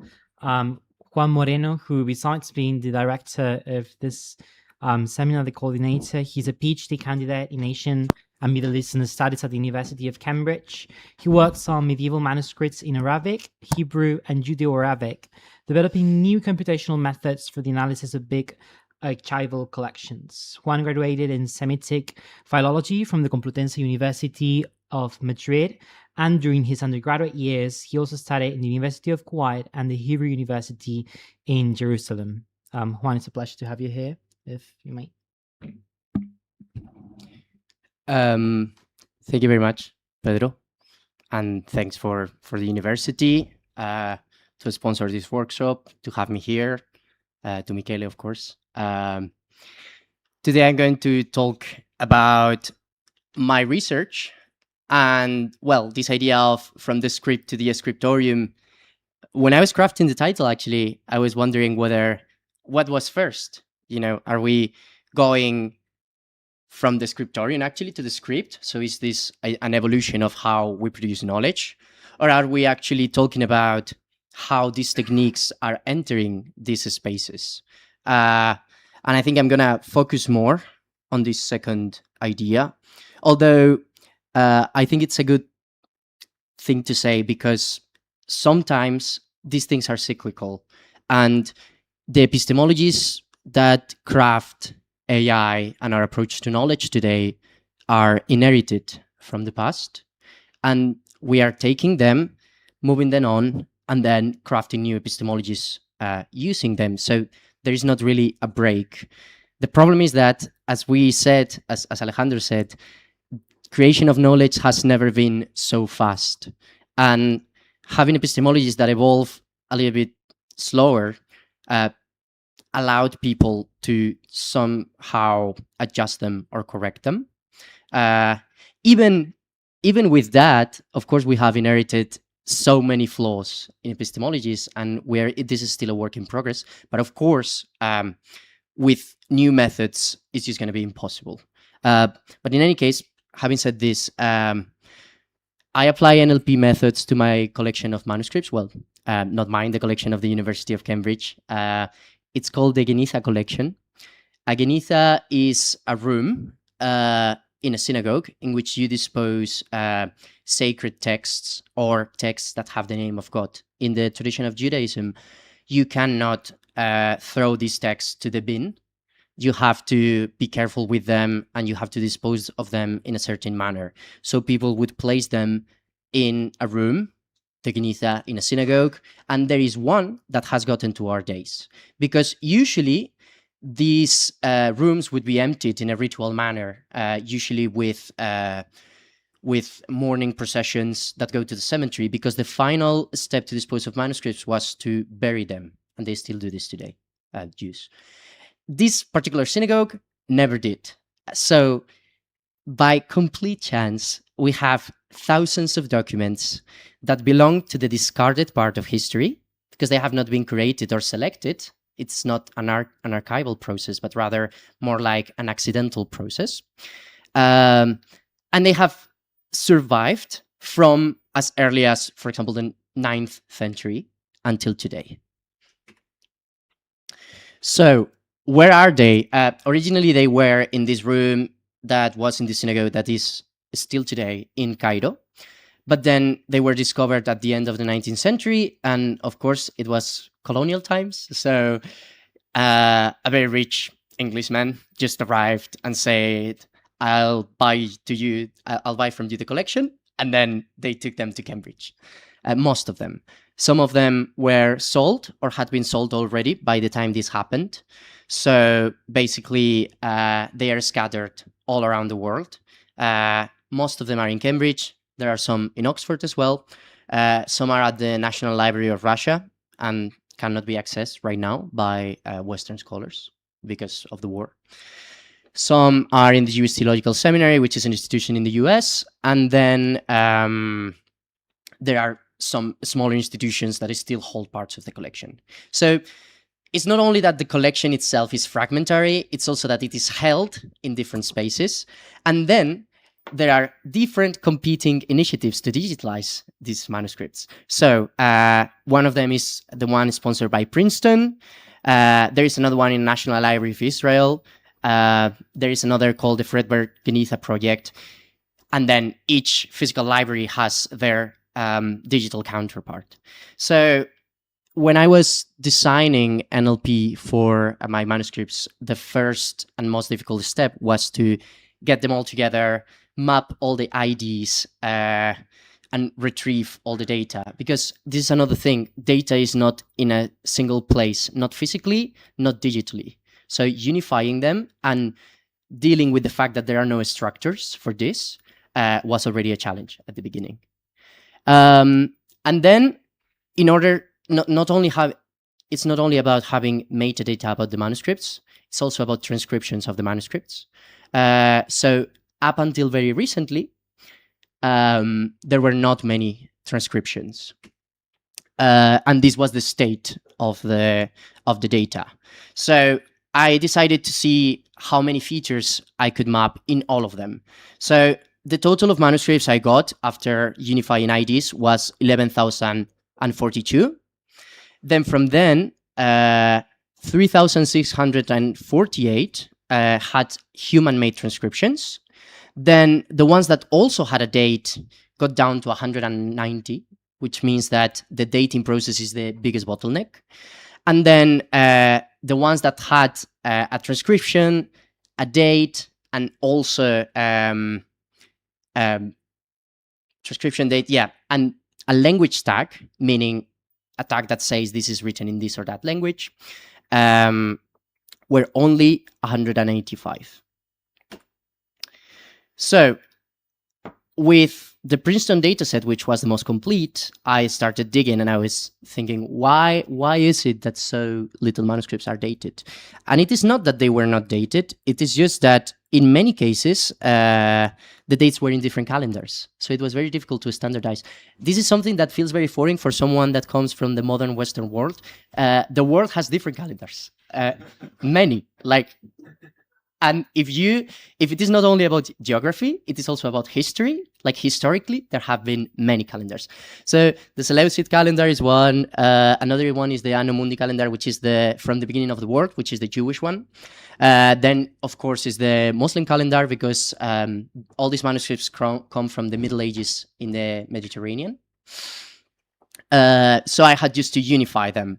And some of them, funnily enough, they had in the description, it said the date in which they had been produced, but they had not been this date had not been filled in the document standard date, so that this column of the Excel sometimes had gaps, but the information was available as the description of the manuscript. So what I did was I designed this prompt, and then I took all the ones that had the standard date, and I gave their description to different LLMs.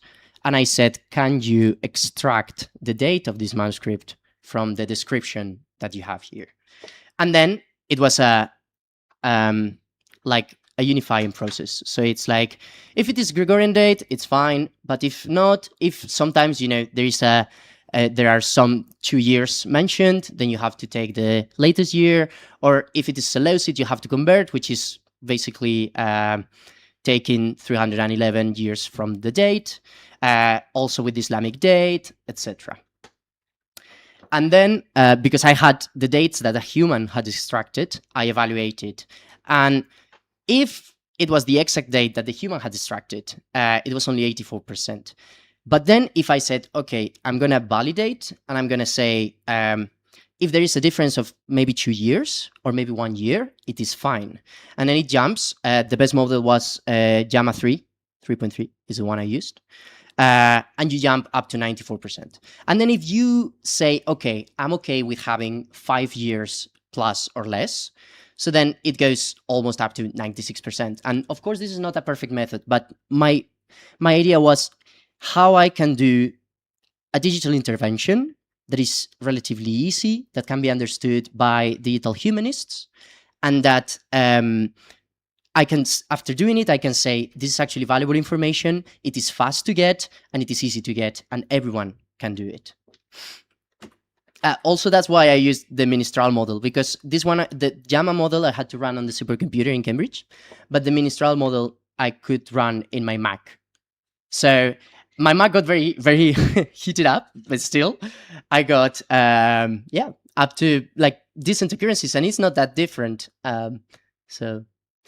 And then this is a comparison of the dates from the original dates in green to the dates after I augmented the data, which is very significant. Whoops. Then the next value I wanted to measure was Hebrew in the texts. So I was like, okay, I'm going to calculate this with a metric I'm gonna make up, which is with all the transcriptions I have, I'm gonna contrast the language of the words with the lexicon of the Bible.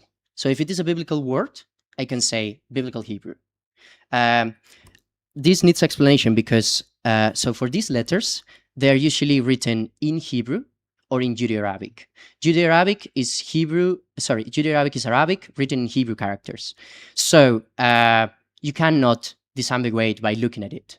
You can be looking at Hebrew script, and this Hebrew script can be hiding either Arabic or Hebrew. You don't know.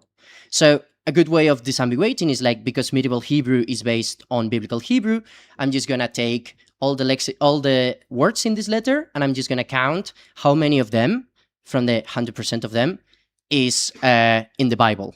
So then, of course, you never get like a perfect percentage because there's some variation. There is an evolution from medieval to biblical, from biblical to medieval, but still, you get an idea. And this idea is that in the 11th century, it peaks, but then it goes down, and it becomes kind of constant in 40%, which means that all these letters had some element of biblical Hebrew, but most of the language was not biblical Hebrew.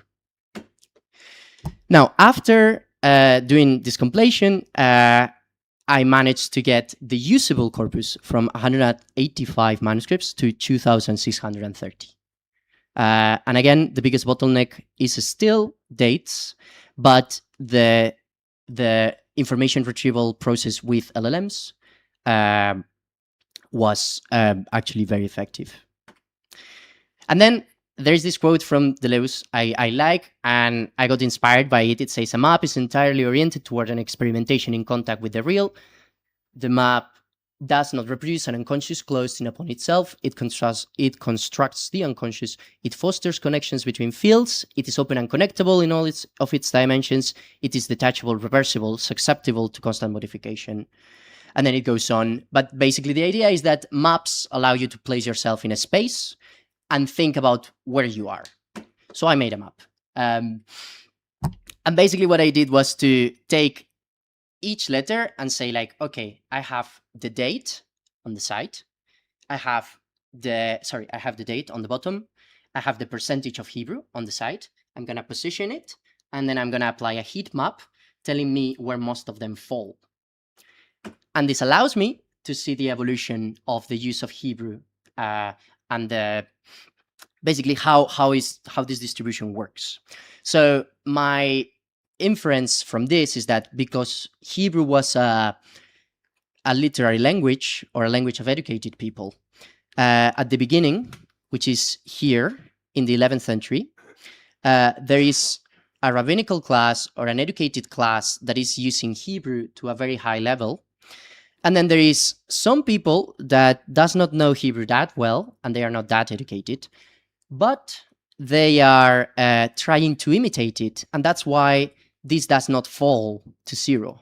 It stays in 40%, because it is assumed that to some extent you need to know some Hebrew and to put it in the letters. And then this I can verify because I work closely with the letters, and all these letters usually include biblical Hebrew quotations. So they are also quoting the Bible and using it to kind of dress up their requests or dress up their letters. And then this trend goes on across centuries. So basically, this rabbinical class that is educated kind of stops going that hard with the trend. But the general people kind of understands that this is the way in which you have to compose letters. So they keep this tradition all throughout the Middle Ages, and this is why this idea of like you have to have some Hebrew in your letters keeps going.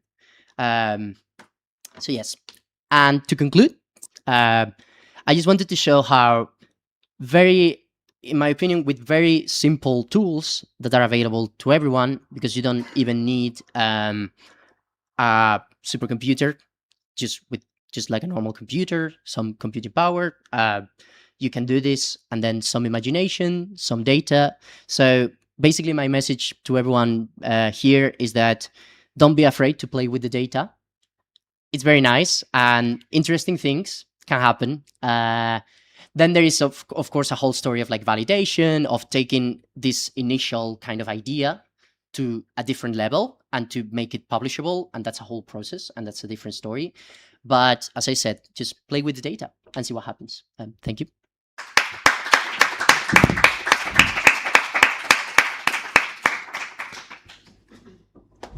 Wonderful.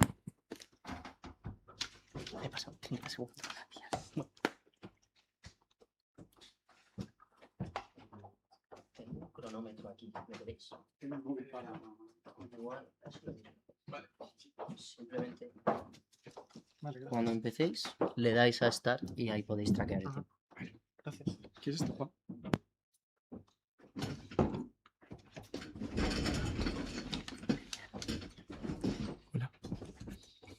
Thank you very much. Now we move on to our next talk, which will be from Pablo Pérez Benavente and Alberto Reina Raposo. Pablo Pérez Benavente, to my right, is a philologist and artificial intelligence specialist at Maldita.es. His work focuses on the qualitative analysis of social media, the use of knowledge graphs applied to this information, and the development of tools to support the work of journalists and researchers.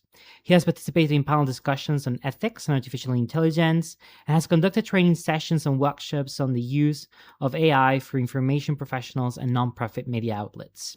He also has been a fellow of the La Caixa Foundation and a researcher at the Spanish National Research Council. And then Alberto Reina Raposo is an information management specialist with a degree in information and documentation from the University of Extremadura. He has worked as an information officer at INTEF from the Education Ministry, managing detailed educational resources in various archives and libraries. He specialized in analysis, development of taxonomies, control vocabularies, and semantic technologies. Now he works at Fundación Maldita.es, managing its specialized disinformation database. So, Pablo, Alberto, whenever you want, the floor is yours. Thank you, Pedro. And thank you all the organizers and the university for having us. I think we have learned a lot more than we are going to give now, because we don't came from a academic background. We came from a we can say a business background and very practical. But what we are going to talk now is about it's kind of an attempt to intellectualize the practical work that we've been doing on narratives and on disinformation narratives. So I just wanted to start asking a similarly simple question: what is a narrative? We came with some sort of definitions. We went to the academic literature. We went to a lot of reports on narratives, and we understood that a narrative can be understood as a story, can be understood as a communicative structure. It has some actors, some causes, consequences, and also it's a frame of meaning. So we can understand a narrative as a complex reality that is shrinking into a very powerful tool, that is this reduction of complexity, and this is what it gave the narrative its powerfulness. Then we wanted also to talk about the difference about narrative and disinformation narrative, but we have yet to come to a definition of what is a disinformation narrative. We usually understand a disinformation narrative as a narrative that is grounded on claims that are false or that use false information, but it's very difficult to differentiate a narrative from a disinformation narrative. So why the disinformation narratives are important to us? I think we live now in a kind of noise era, or era of noise, age of noise. It was the term.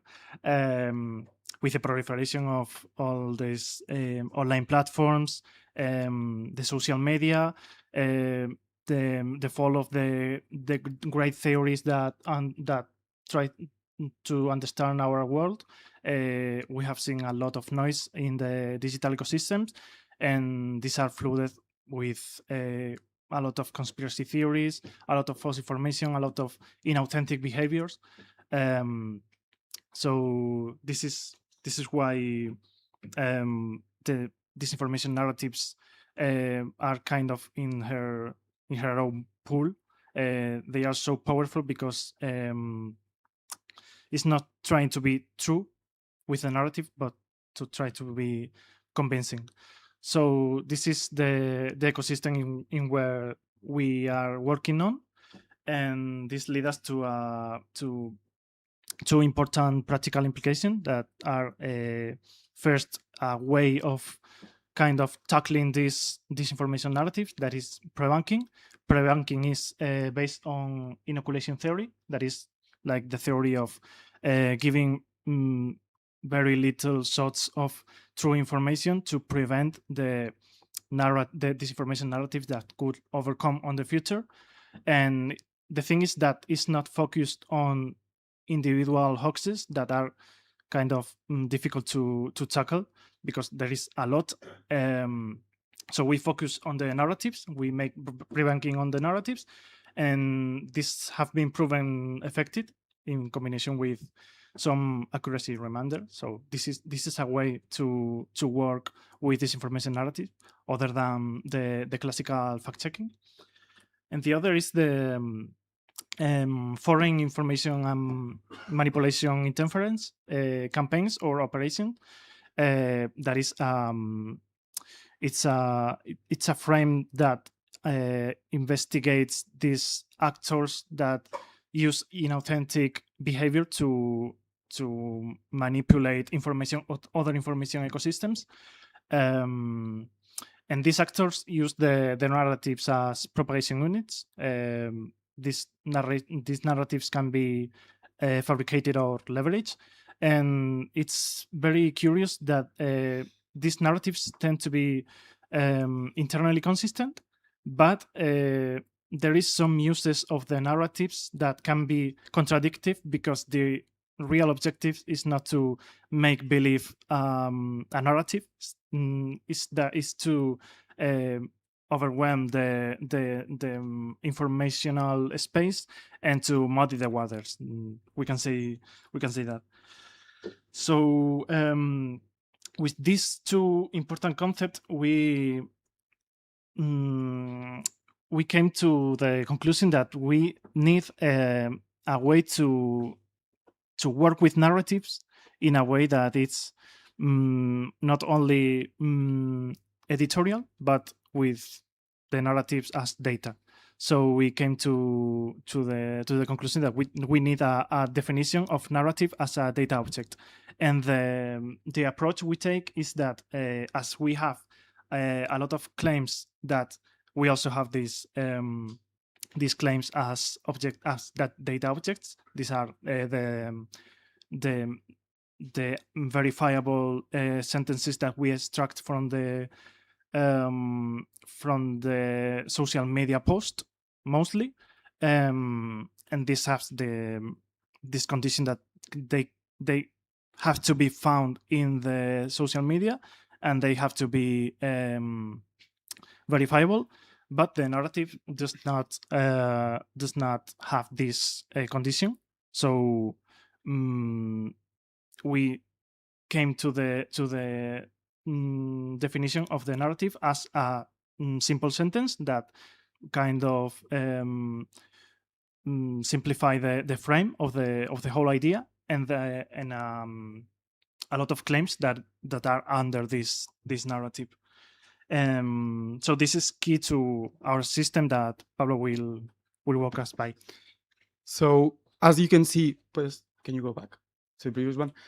Basically, we came to the conclusion that a narrative was just a collection of claims with a common hidden meaning, and we could just manually browse through our claims and archive them into narratives. But of course, this is really impractical because we work with a huge amount of claims. So we needed to find a way to make this automatically, and that's when we developed a pretty simple algorithm whose main objective is just to make temporarily coherent analysis where we constantly find new narratives in incoming claims and we enrich old narratives with incoming claims. Okay, so it's very simple. The first step is we just ingest a new claim. Usually a journalist registers it and then we create an embedding. Then we cluster those claims and generate new narratives. And then we link the new claim with any previously generated old narrative. It's quite simple. And as I said, the main goal here was to make analysis that was coherent through time. So we're not generating narratives that we already have, and we're constantly considering the ones that we already have for new analysis. And this led us to a lot of results that we can see here. This is our narrative dashboard. We have a list of approved narratives that has its data summaries, and it's a searchable corpus. So with all of these results, we have nowadays 1,500 narratives with 40 to 80 new connections between narratives and claims every day. Nearly 10 new narratives every day. This, of course, all goes to a narrative logs that is revised by a human. So we have a lot of data, and we kind of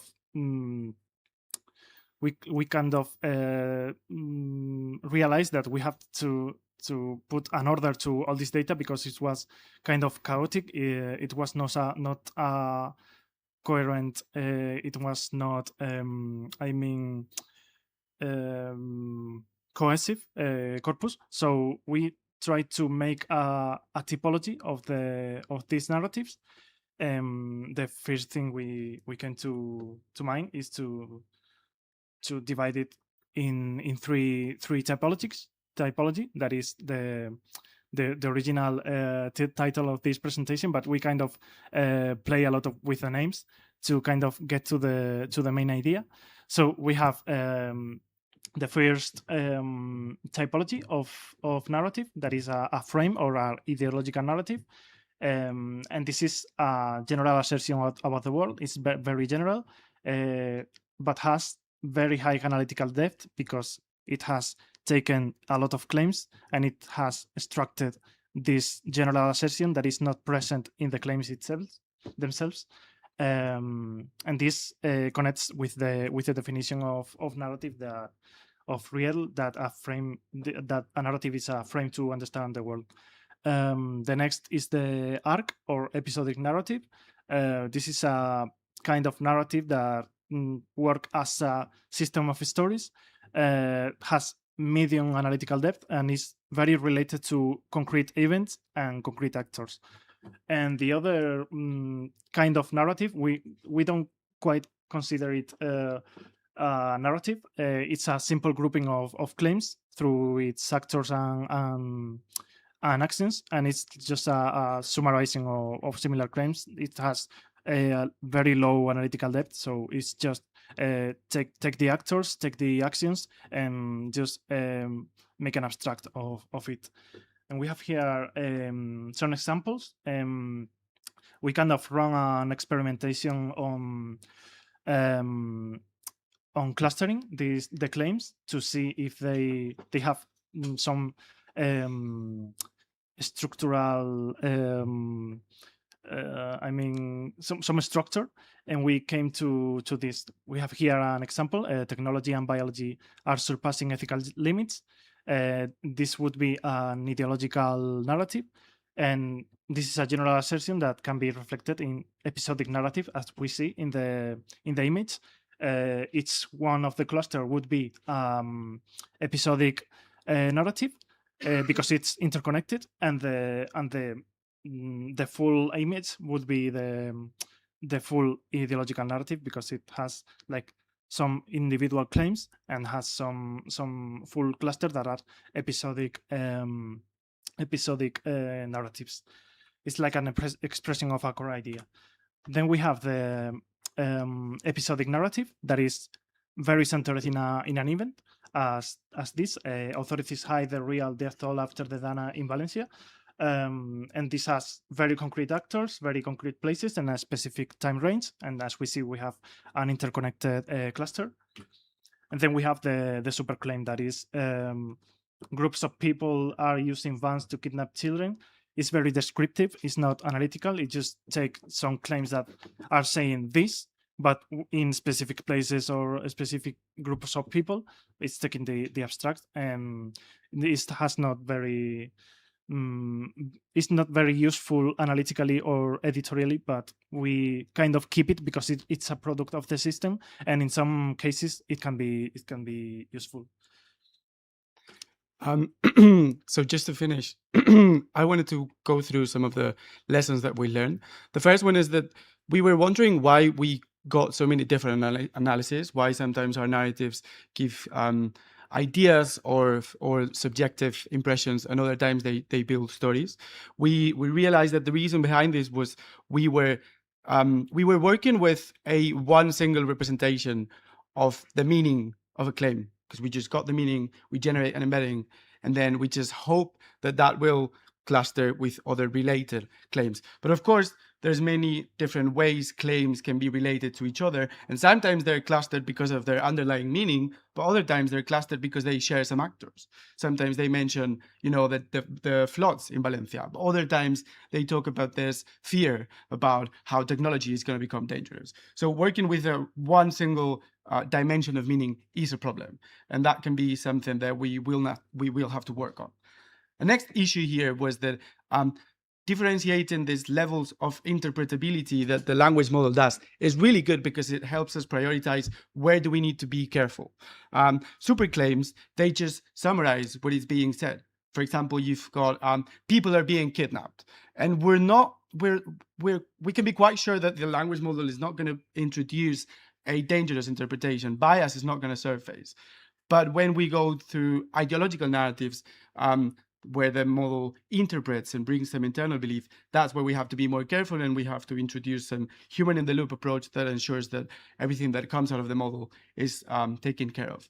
And finally, something really, really core that we are also working on is how to identify relationships between narratives, because so far we know the relationship between claims and narratives, but we don't have a way of knowing which narratives are actually generalizations of other narratives. So that's kind of like our next roadmap to make everything more clear and useful. Thank you. Thank you.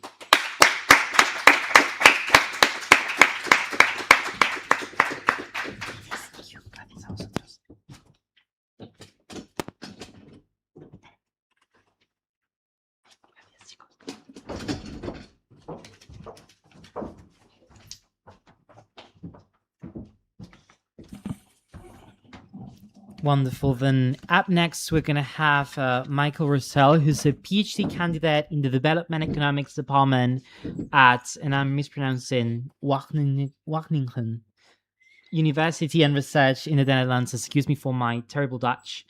Their work focuses on Sierra Leone, where they lived for 5 years, first as a research assistant and later as a research lead, contributing to projects in health economics, municipal taxation, and electrification. Michael has published in Nature and recently co-authored a book chapter on the future of African food security. His PhD research studies the effects of commercialization interventions on agrarian communities in Sierra Leone, examining whether smallholder farmers actually benefit from incorporation into industry-serving value chains, such as the one for poultry. Michael, the floor is yours. Thank you. Thank you very much. That's a very generous introduction. Thank you. I'm going to open with a sort of disclaimer. The first thing is that I had an introduction prepared for this presentation, but as you'll have noticed from that introduction, I come from a very different domain and perhaps even paradigm from the presentations that have happened so far today. And seeing those has offered me a lot of perspective and interesting parallels that I can see with what I'm about to present, albeit addressed in a very different language and very different domain. And then the other one is that within the last 5 minutes, I just got a text from my wife to say that she's been accepted for a postdoc at her preferred university. So I'm unbelievably proud. So she's probably watching on the video, so thank you for the applause. Okay, enough about that. What do I do? Well, I want to address something that I've noticed as I work in empirical economics. So I work with approaches that could be described as hegemonic and largely quantitative. And what I want to really lean into in this presentation is the same kind of uncertainty and epistemic humility that I think Alejandro addressed in his presentation this morning. And I think that, broadly speaking, just as a kind of general backdrop to what I'm about to say, is that economics has an extremely bad rep, not just within the social sciences academically, but also it's bleeding into public opinion of economics and of the kinds of institutions that run impact evaluations and causal inference studies. And I think that's unfortunate because a lot of the time people will write off the evidence that these studies generate without fully comprehending their significance or attempting to understand how those results were derived and how they might support or refute their own arguments, whether they be from within the same theoretical framework as the one within which that experiment was designed, or indeed even critical frameworks. And to give you an example, I was speaking with a professor very recently who went on a rant about the food science department at my university. And he said they're all very ridiculous in this department. What they do in order to understand consumer tastes for different food products is to invite them in isolation to a clean white lab like the one you see before you, and to get them to rate certain different foods 1 to 5 on bitterness, sweetness, saltiness, and so on and so forth. And his fundamental criticism of the experiments that I run, and in the picture that he has painted here, is that this is divorced from the kind of social context in which people would usually eat food. You never eat food alone in a white lab, unless perhaps you do. I certainly don't. But actually what might affect tastes, particularly consumer tastes for food, is the environment in which you have it, the memories you associate with it, the cultural attachment to certain foods. And experiments divorce from this context in a way that makes the evidence they generate artificial, and therefore we throw it in the bin. It is meaningless. But the refutation that he was describing there, that argument, is fundamentally one about external validity of experimental results, which is a concept that is actually agreed with by the vast majority of economists, be they radical or conservative. This is actually fundamentally part of the positivist paradigm and the impact assessment literature, that the results we derive within experimental artificial settings need to be sufficiently convincing for us to believe that those results hold outside of that artificial theatre of operation. Perhaps in the lab, results hold that don't apply in real life. And in fact, this is so much a part of the extant corpus that the food science department does not look at all like this. This is a straw man. Actually, a lot of experiments invite people into restaurants where they can eat with friends and family. They invite people to take food home with them for over a week in order to enjoy in a more relaxed context, and so on and so forth. So although it requires a leap of faith to assume that experimental results hold outside of the lab, this is fundamentally a part of what experimentalists do. They build it into the way that they evaluate things. And the arguments, which I've just kind of verbally walked you through, is that although empiricists don't always cover themselves in glory, and there should be some epistemic humility about the way that we interpret that information, and I'm going to come back to the drawbacks of experiments, it's important that we understand precisely why these experiments are formulated the way they are and why we arrive at the results that we do, in order to get away from facile arguments against these, conspiracy theories, or accidental justifications for those same experiments that we are ostensibly against. And so I'm going to very quickly give you a very silly example of causation and correlation. Essentially, impact assessment is the idea that we can evaluate the exact causal impacts of a given intervention or event that is given to a set of people. But we can only do so under a given set of assumptions about the way that the data was generated. Impact assessment is something that is promoted by development organizations like the World Bank, but also many government departments, NGOs, and so on and so forth. And we should probably understand the architecture behind why those organizations are so keen to pursue this kind of evidence. They need credible evidence that their programs work, because otherwise, why exist? Also, in order to gather the institutional support of other institutions in this bubble, it also allows them to efficiently allocate resources between projects, saying which projects work most or least effectively. And it also allows them to iterate on previous interventions, allowing them to develop them into more powerful ways to help affect the development outcomes that they are targeting.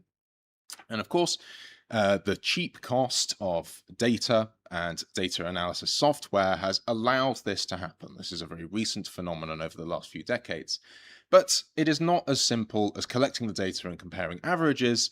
The enemy of causal inference is selection bias. And so the way that randomized interventions work is to take away selection bias. I want to walk you through what that is. What I do in my spare time is analyze football data. And you don't need to know a lot about football to interpret this graph. What I've done here is taken player level data from the 2024-2025 Premier League season. And I want to understand what drives goal scoring in the league. So what player attributes or characteristics drive goal scoring? I've set up a regression, admittedly mathematically a little bit more simplistic than what we've seen in the previous examples. But nonetheless, this is the kind of regression analysis that you would do in the impact assessment literature. And what I can see here, if you look at the very bottom of that graph, is that there is a highly significant and positive effect on being a striker on scoring goals. And what this means is that in the data, strikers score more goals. Now, if Real Madrid came to me and said, Michael, we know that you're a data analyst, we're in trouble, we need to score more goals, then I could use this kind of analysis to inform their strategy. And the answer, as we look at this graph, is extremely clear. What they need to do in their next match is play 11 strikers and therefore maximize the goals that they score. Now, there are all sorts of reasons why that inference is completely wrong looking at the results here, but the one that I want to focus on, and perhaps the most egregious, is that there is selection bias in the way that we are analyzing this. Of course, players aren't randomly chosen to be striker at Real Madrid. The players that are chosen to play that position are the ones that score the most goals, work the hardest in training, have a particular age and demographic, perhaps, of a certain level of physical fitness, and the ones who are chosen to play midfielder or defender have different sets of characteristics. And so your choice to select into these groups, striker, midfielder, or defender, is fundamentally determined by the outcome itself. It is because we expect you to score a lot of goals at striker that we place you there, and it becomes a self-fulfilling prophecy. So we need to get away from doing that. If, hypothetically, I'd run a randomized experiment where I took the players at the club and randomly put them in different positions, we might be able to make a little bit more inference about the effect that playing in a certain position has on your probability of scoring goals. Of course, there is some causality there. The closer you are to goal, the more your teammates pass you, the more goals you're likely to score, but this isn't showing us that. To the work that I actually do in my professional life. So as has been said, I work on food systems in Sierra Leone, and I'm just going to introduce very briefly a project that I worked on that's to do with maize farming. Maize is a staple crop in Sierra Leone, and it's typically grown by subsistence farmers who live in remote rural communities who barely produce enough of their harvest to fulfill household needs, let alone to sustain any kind of industrial output or consistent surplus. And so in the minds of many economists, the way to support subsistence farmers to earn greater incomes and to escape food insecurity is to offer them opportunities to produce more. Before I get to that graph, we analysed an agricultural loan scheme that was given to farmers of this type in Sierra Leone. This is a loan scheme that was devised by a local agricultural finance institution, and one that we did not design ourselves, but we wanted to understand the impact that this had on certain welfare indicators for the farmers who took that loan. So what we did was we asked the bank themselves to move into new communities where they'd never offered this loan before, and to identify farmers that they felt were eligible for the loan. So the first thing that I want to get at here is not actually causal. This is a linear probability model of the factors that determine your eligibility for the loan in the eyes of the bank. More than 500 people registered their interest in being a part of this, but only about half of those were accepted as eligible. Now, if we came into this with no priors, we might expect that the bank would try to select the people who have shown the best agricultural performance in previous years. Actually, if you look at the bottom of this graph, you'll see that there are no significant relationships between agricultural activity in the year prior to the intervention and being found eligible for the loan. That's somewhat confounding. Why would the bank do this? However, we do see a couple of interesting things. Right at the very top of that graph there, you can see that women, if we hold all other factors in this graph constant, are about 13 percentage points less likely to be found eligible than men. This is saying that if we hold constant wealth level, agricultural performance, and even whether even whether you hold a leadership position in the community, women face this this discrimination in eligibility for the loan. There's also a very slight preference for younger farmers, and the one that I also want to point out is that in the socioeconomic column, we also have this significant indicator on being a community leader. So social elites are the ones who have this positive likelihood of being selected, but women have a negative, have a lesser marginal likelihood of being selected. That is selection bias, and the point there is to understand selection bias. But by randomizing who amongst that set then got the loan, we can learn about the causal effects of receiving it.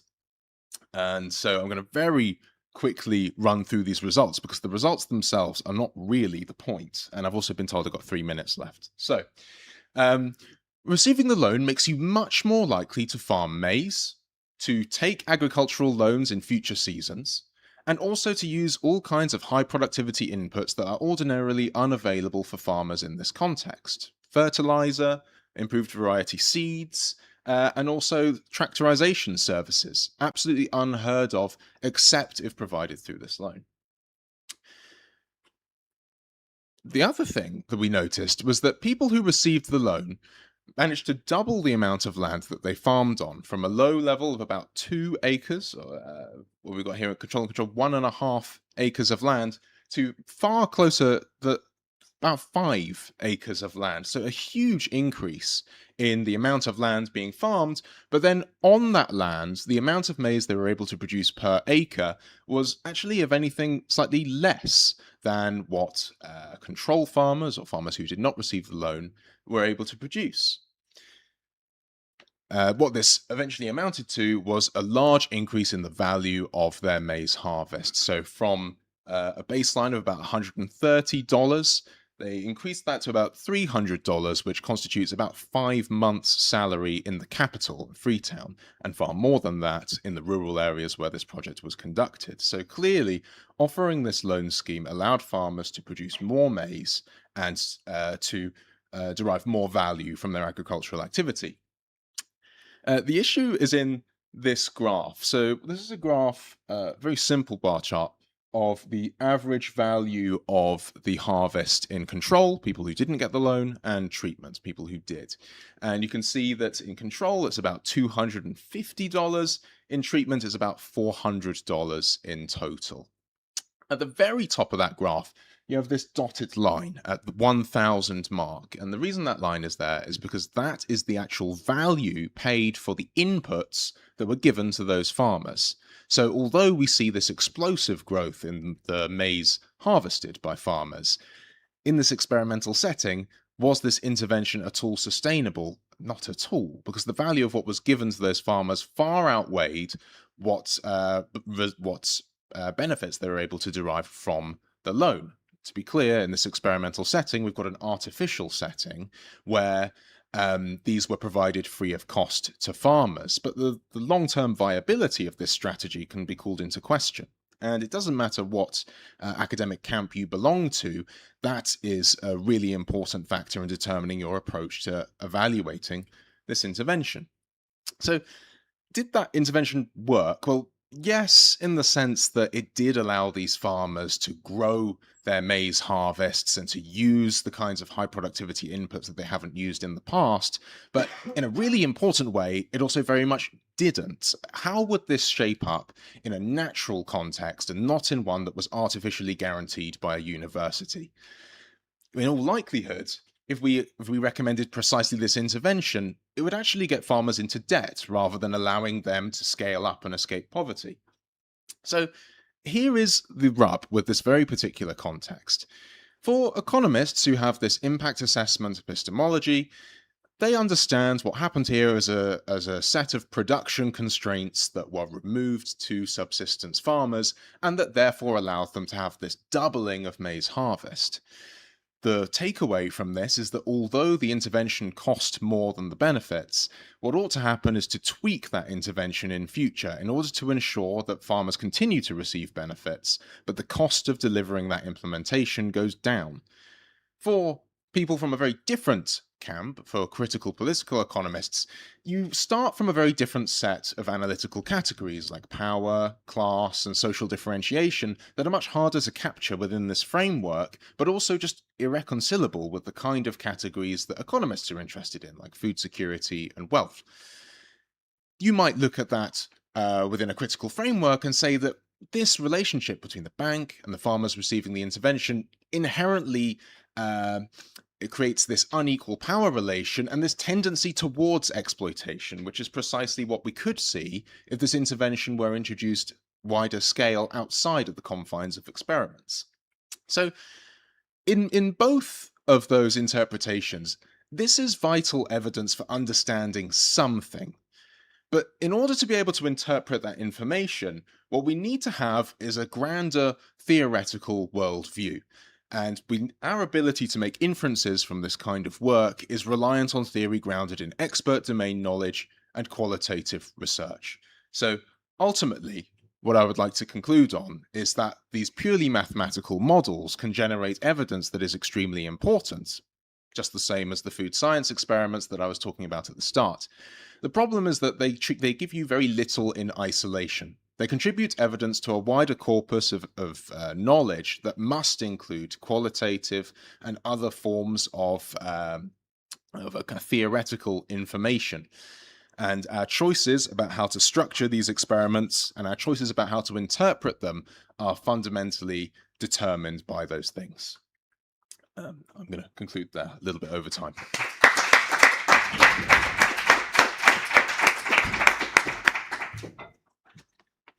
If the speakers can join me up here, and we can have our discussion.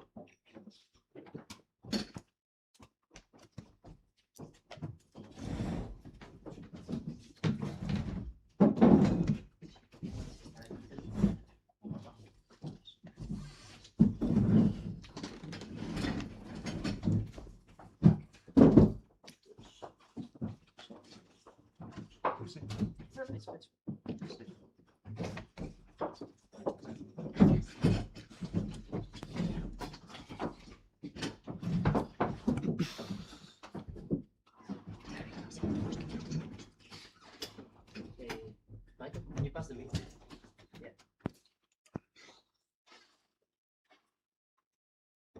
So the way in which this will go, we have around 15 minutes. You can ask any questions for any of the speakers or for all of us, and then we will reply, either each of us or the one to which the question is directed. And then if after that reply, another speaker wants to add something, you may as well. So I don't know if there is a first question, maybe. Okay.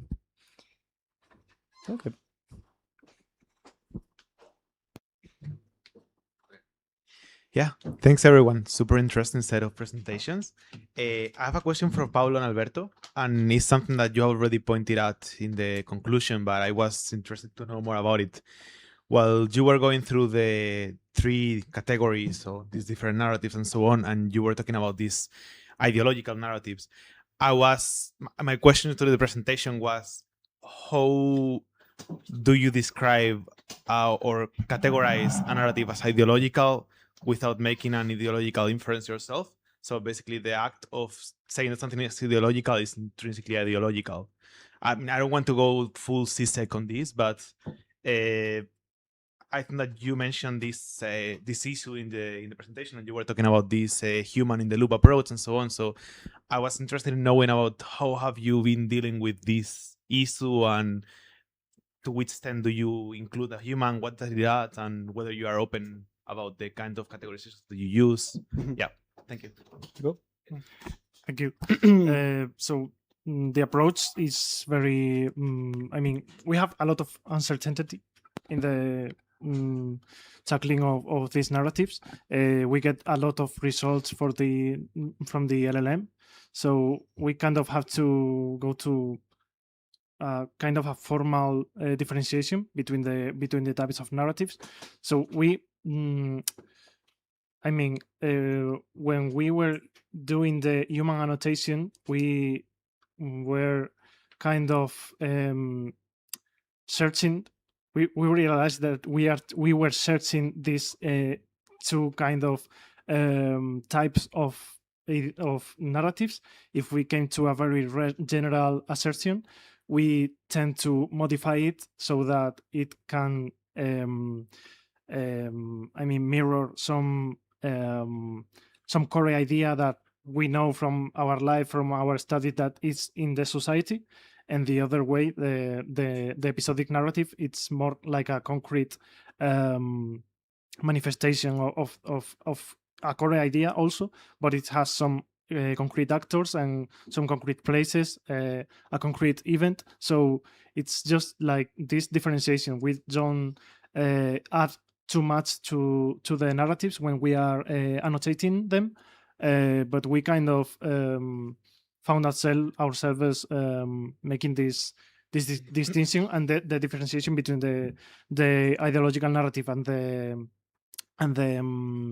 episodic narrative, which can be in some cases overlapping. It's just that just a level of concretion.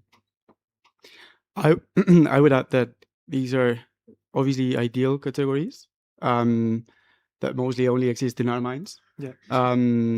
And we try to convince other people that they do, but I know it's hard. And often it's a matter of maybe the wording of the narrative itself, which makes it really difficult. In our own understanding, an ideological narrative is characterized by using a highly subjective language. So it includes politically charged terms.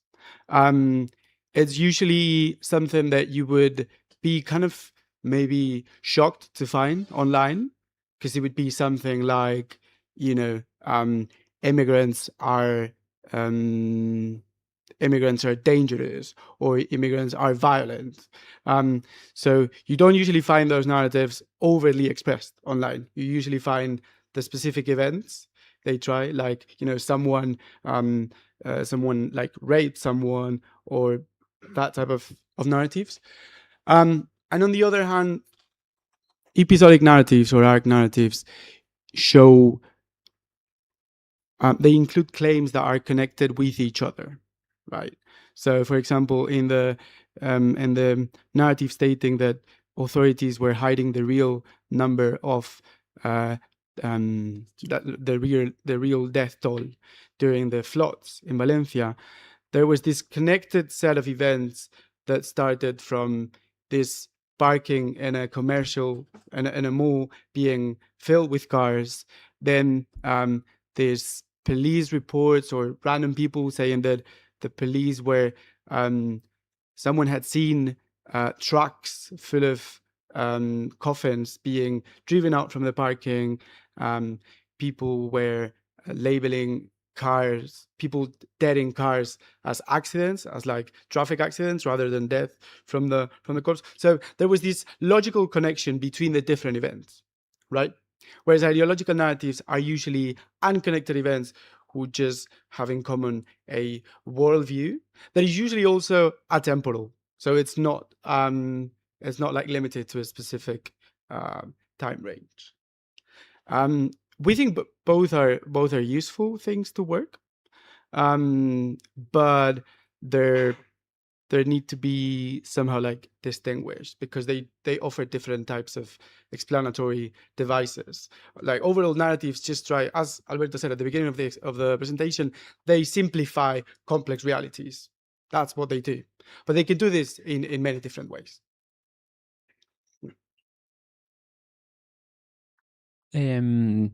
Well, first of all, thank you very much, all of you. It was very interesting. My question was basically the same of yours.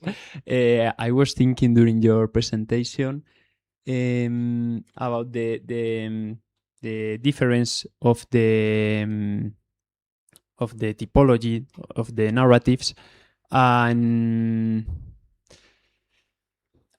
you said now that there are sometimes a problem of overlapping, but what I was thinking is that they will always overlap. Like, for me, or in my point of view, it's impossible to... I don't remember the name of your categories, but those that you said that are only claims, such as there are some people who have been kidnapped through vandalism or whatever. Like, these kind of claims always has behind someone who frames the reality in a way, and who is using a bigger narrative, maybe not explicit, but is implicit in the comment. So I think you shouldn't be scared of trying to go further in these connections between the typologies, and in my opinion, to see that there are no frontiers between them is more or less something vertical, in which you can see some claims, but is inside. It's like it's not next to, it's inside of a bigger ideological narrative. In that sense, I just want to do a recommendation. I don't know if you know the program En Vivo. It's typical to analyze narratives and discourses. And it could be useful because, for example, the claims, you can categorize them. You can categorize the title, for example, if you don't have a lot of time, but you can go into the article or into the new and take the concepts. You can do it by yourself or automatically. It has some AI programs inside, and you can do this codification, and that is going to help you to see the roadmap of the narratives from the claims to biggest ideologies, because you can also do a hierarchy, a hierarchy with that. So it's just a recommendation. That sounds really useful. Thank you. Thank you.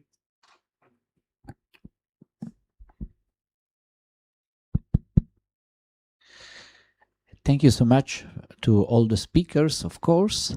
I have a couple of questions very rapidly. The first one for Professor Higuera Rubio. I was very interested in for your analysis of the metaphor.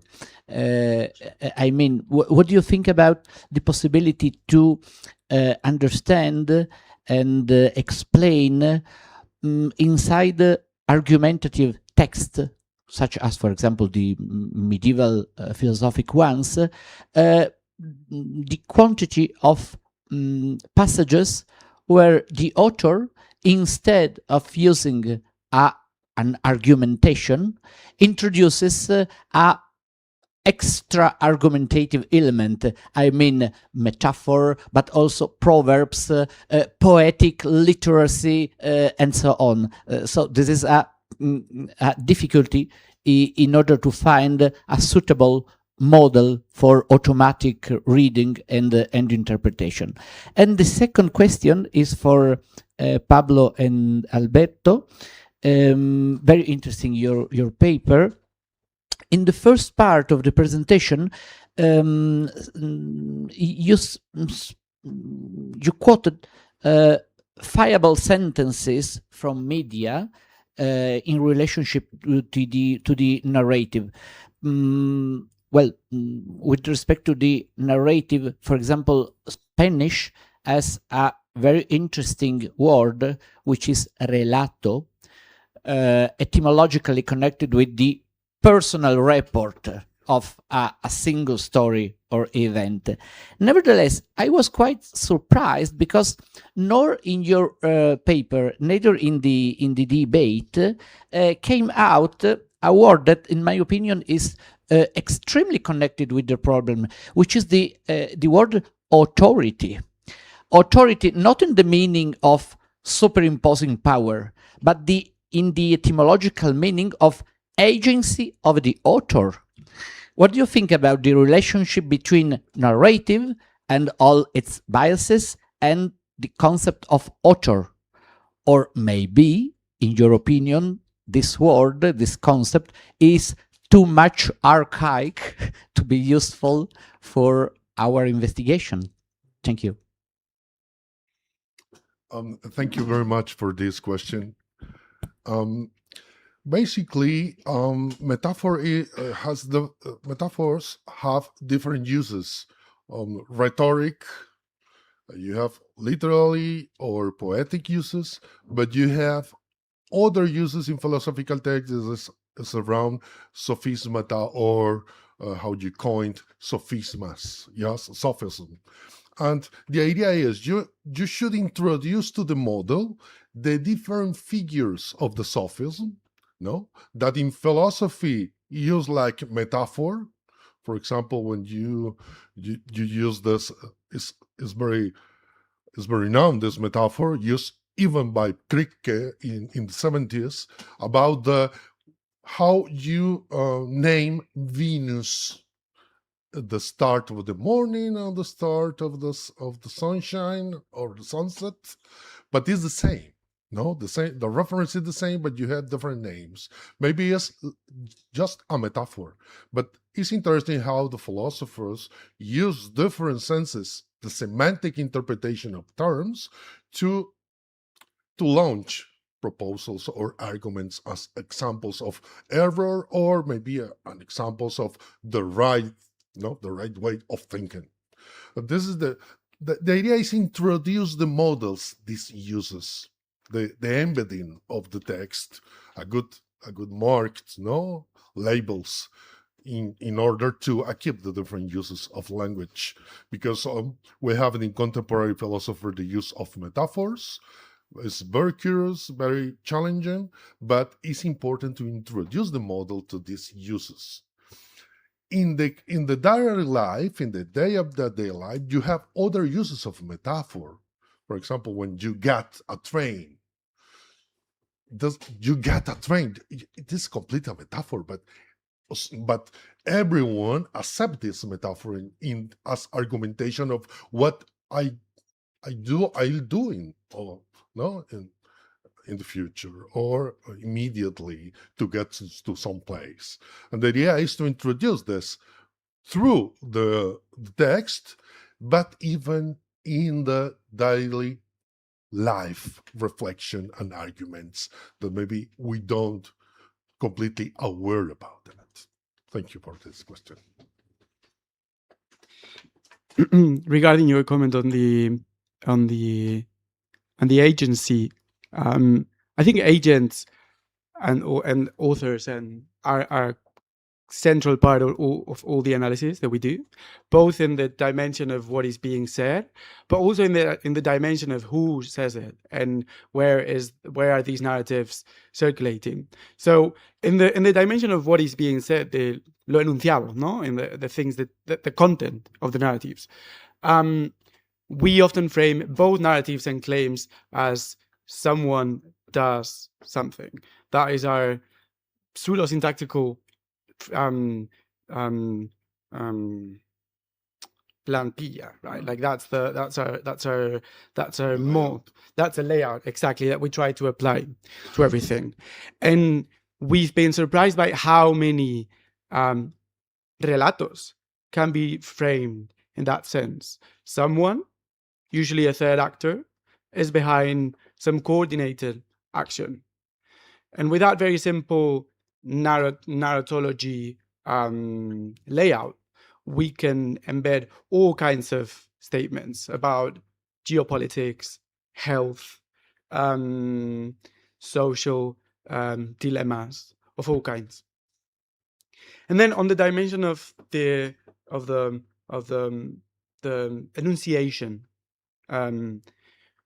who says these things is really useful, because often, thanks to narratives, by connecting claims to narratives, we can identify different spreaders of information that are actually saying the same things. And we wouldn't be able to find those connections if we were just looking at the claims, because claims are isolated.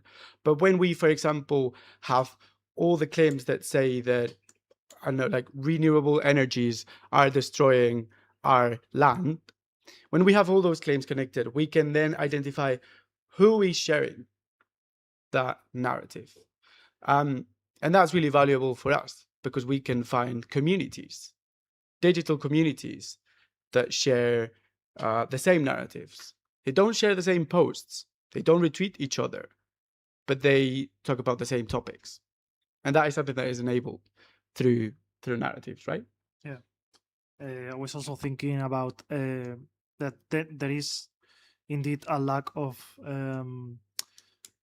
this taking in mind the agency of the authors in social media, because we construct the narratives around the claims, and the claims are extracted from the social media, but sometimes we have to do a little bit of work of interpretation of the social media post, because people are not always saying directly what they want to say, and here is why we have to interpret it.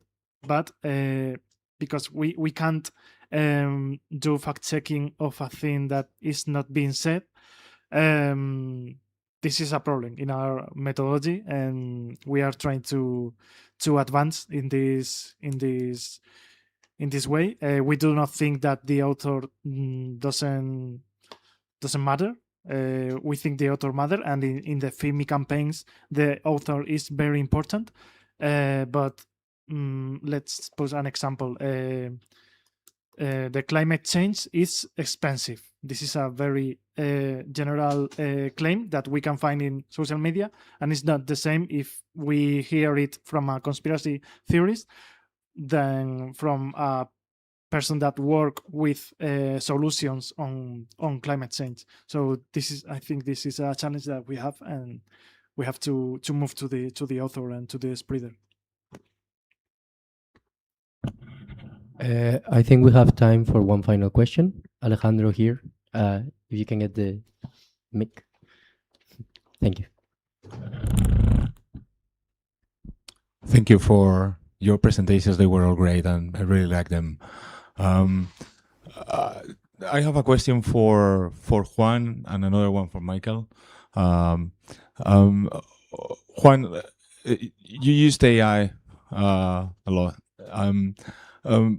I want to know, how did you evaluate the outputs of the AI? What process you follow to ensure the outputs always fit what you are expecting, and how do you if you did, how do you verify that won't change in the future? and I have the one for Michael. I think I really like your presentation. I think it was a really nice explanation of what are the limits of statistical learning, and what claims we can make with the statistics, and which we cannot do. But I think, well, the story of statistics is the story of avoidance, of avoiding making causal implications. Since the times of Francis Galton till Taki, probably, I think, like, the story of statistics entirely has avoided the hairy question of making causal imputations. But do you see this changing? Because there are certain new approaches to statistical science that are trying to change this. So I'm thinking, maybe you heard of them. Richard McElrath is the writer of a book called Statistical Rethinking. I don't know if you heard of him. He's an anthropologist in Germany. I recommend that. So this and also there's a computer scientist, Judy Pearl, and he has a nice book. I think it got to be a book about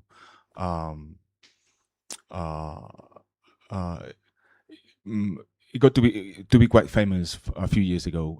It's called The Book of Why, and these are guys who are trying to change the current paradigm in the statistics, and trying to actually make causal imputations from statistical models, and they are trying to apply new this knowledge of the world that we're talking about into the statistical models.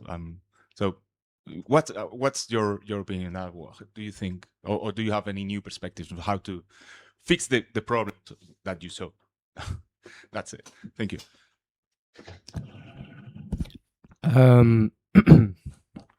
So concerning validation, and especially how to check that the AI is producing valuable outcomes and not just making up things. It is true that this is something, well, I would like to expand that section with the work I'm doing. And also, it is something that I have found a challenge, because in my field, there is not that much data. So usually what I try to do is to validate with a human reference, but sometimes that data of a human reference is very is very scarce. There's not that much. So what I did in this case, which is similar to something I did with Judeo-Arabic, is that, so in the case of the paper I published on LLMs and Judeo-Arabic, what I did was we aligned some text that is that was transcribed from Hebrew characters to Arabic characters by a human, because there is someone doing that to make the text accessible to everyone that knows the Arabic script but not the Hebrew script. And then we aligned it, and we were like, okay, we want to test our system against what the human has done. So that's where you get the numbers from. And for this, I tried to do the same. So what I did was, okay, my question is, can an LLM extract the date from the description of this manuscript correctly? Because in these descriptions, it is where you find maybe the date is given in a different dating system, or maybe the date is mentioned. In any case, so I provided the AI with this, and then I had the data extraction by humans. So the problem is that these cases were very scarce. We could validate it maybe with 300 cases. So it's 300 cases in which I give to the AI the description, and I want I wanted to extract a number, which is the year number, and then a person has before also extracted the year number, and that's where I say, is this the same? Is this different? How different is it? Is it 2 years different? Is it 5 years different? And that's how I measure this accuracy. I always try to have human data, but usually especially my field, because it is very scarce already and it's very niche, it is difficult to find. And then about the second question, I don't know. like I had not think about it, but it is true. I assume if LLMs keep evolving, my assumption was as long as I tell everyone, well, I have verified this with this model, they should be able to replicate my results technically. But it's true that with how fast they are, I actually don't know if my results would be able to stand the evolution of LLMs. So, and it's probably a very useful and interesting question to investigate. So, thank you.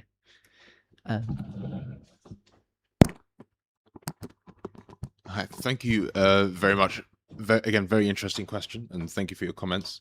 So I think you had two questions kind of squeezed into one, so I'll take them one at a time. The first is that statistics has traditionally avoided causal applications, and how do I see that from my perspective? I think now in the applied economic literature and that kind of paradigm, there is an accepted set of methodologies that produce what we could describe as causal claims. But the issue isn't that we need to press the right button on the computer to create a causal claim, but rather to make a set of arguable assumptions about the data that can only ever be assumptions, and we can try to produce convincing evidence to convince people that there is no hidden link between two variables in an instrumental variables model, or that our variation is plausibly exogenous, and these rely on a question of faith. I do think that there was this kind of randomista wave after Duflo and Banerjee won the Nobel Prize. For the last decade or so, there have been a lot of RCTs, and these have really dominated the economic literature. But I think that wave is crashing now as people start to get a little bit fatigued with very narrow and limited, but nonetheless highly precise contributions to very small questions. And I think the prevailing mood in development economics now, and it's certainly not one that everyone shares, but it is one that is growing, is that we get far closer to the essential goals and objectives of development economics by answering a big question with a little bit of uncertainty and acknowledging that uncertainty than we do by producing a million tiny but verifiably correct contributions to that topic. And so we're kind of exhausting the potential of RCTs to learn about the state of the world. Now we have to use that as critical evidence towards something that goes a little bit beyond what causal inference is designed to do. And then is causal inference changing? Well, besides that, I've also seen something very interesting in the instrumental variables literature. So instrumental variables require you to make a set of assumptions that are exceptionally important for making causal claims with this methodology, but they essentially require you to say, without the ability to prove, that two different variables in your model are completely unrelated. And there is no way to verify that. You just have to convince the audience rhetorically with graphs and so on. You've got to do as much as possible. And I think there's an interesting, just to throw it back to your presentation, where you talked about so few papers addressing uncertainty. Now, of course, conventionally in a statistical paper, you would report confidence intervals and standard errors. That's one kind of uncertainty, and it's useful to have a set of mathematical conventions about when you can or cannot make a claim.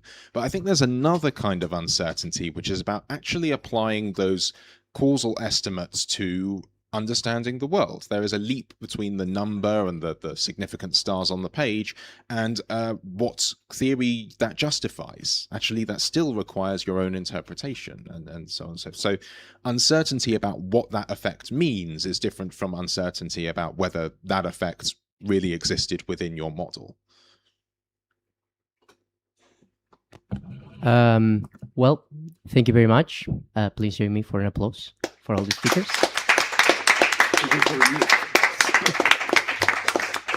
And now we're gonna have lunch. Thank you all. We will be back in 2 hours. So at 4, right? Or at 3? At 3. Yes. Sorry. Yes, 3. Sorry, just a few very practical indications. Now we go together to the restaurant. You can last year your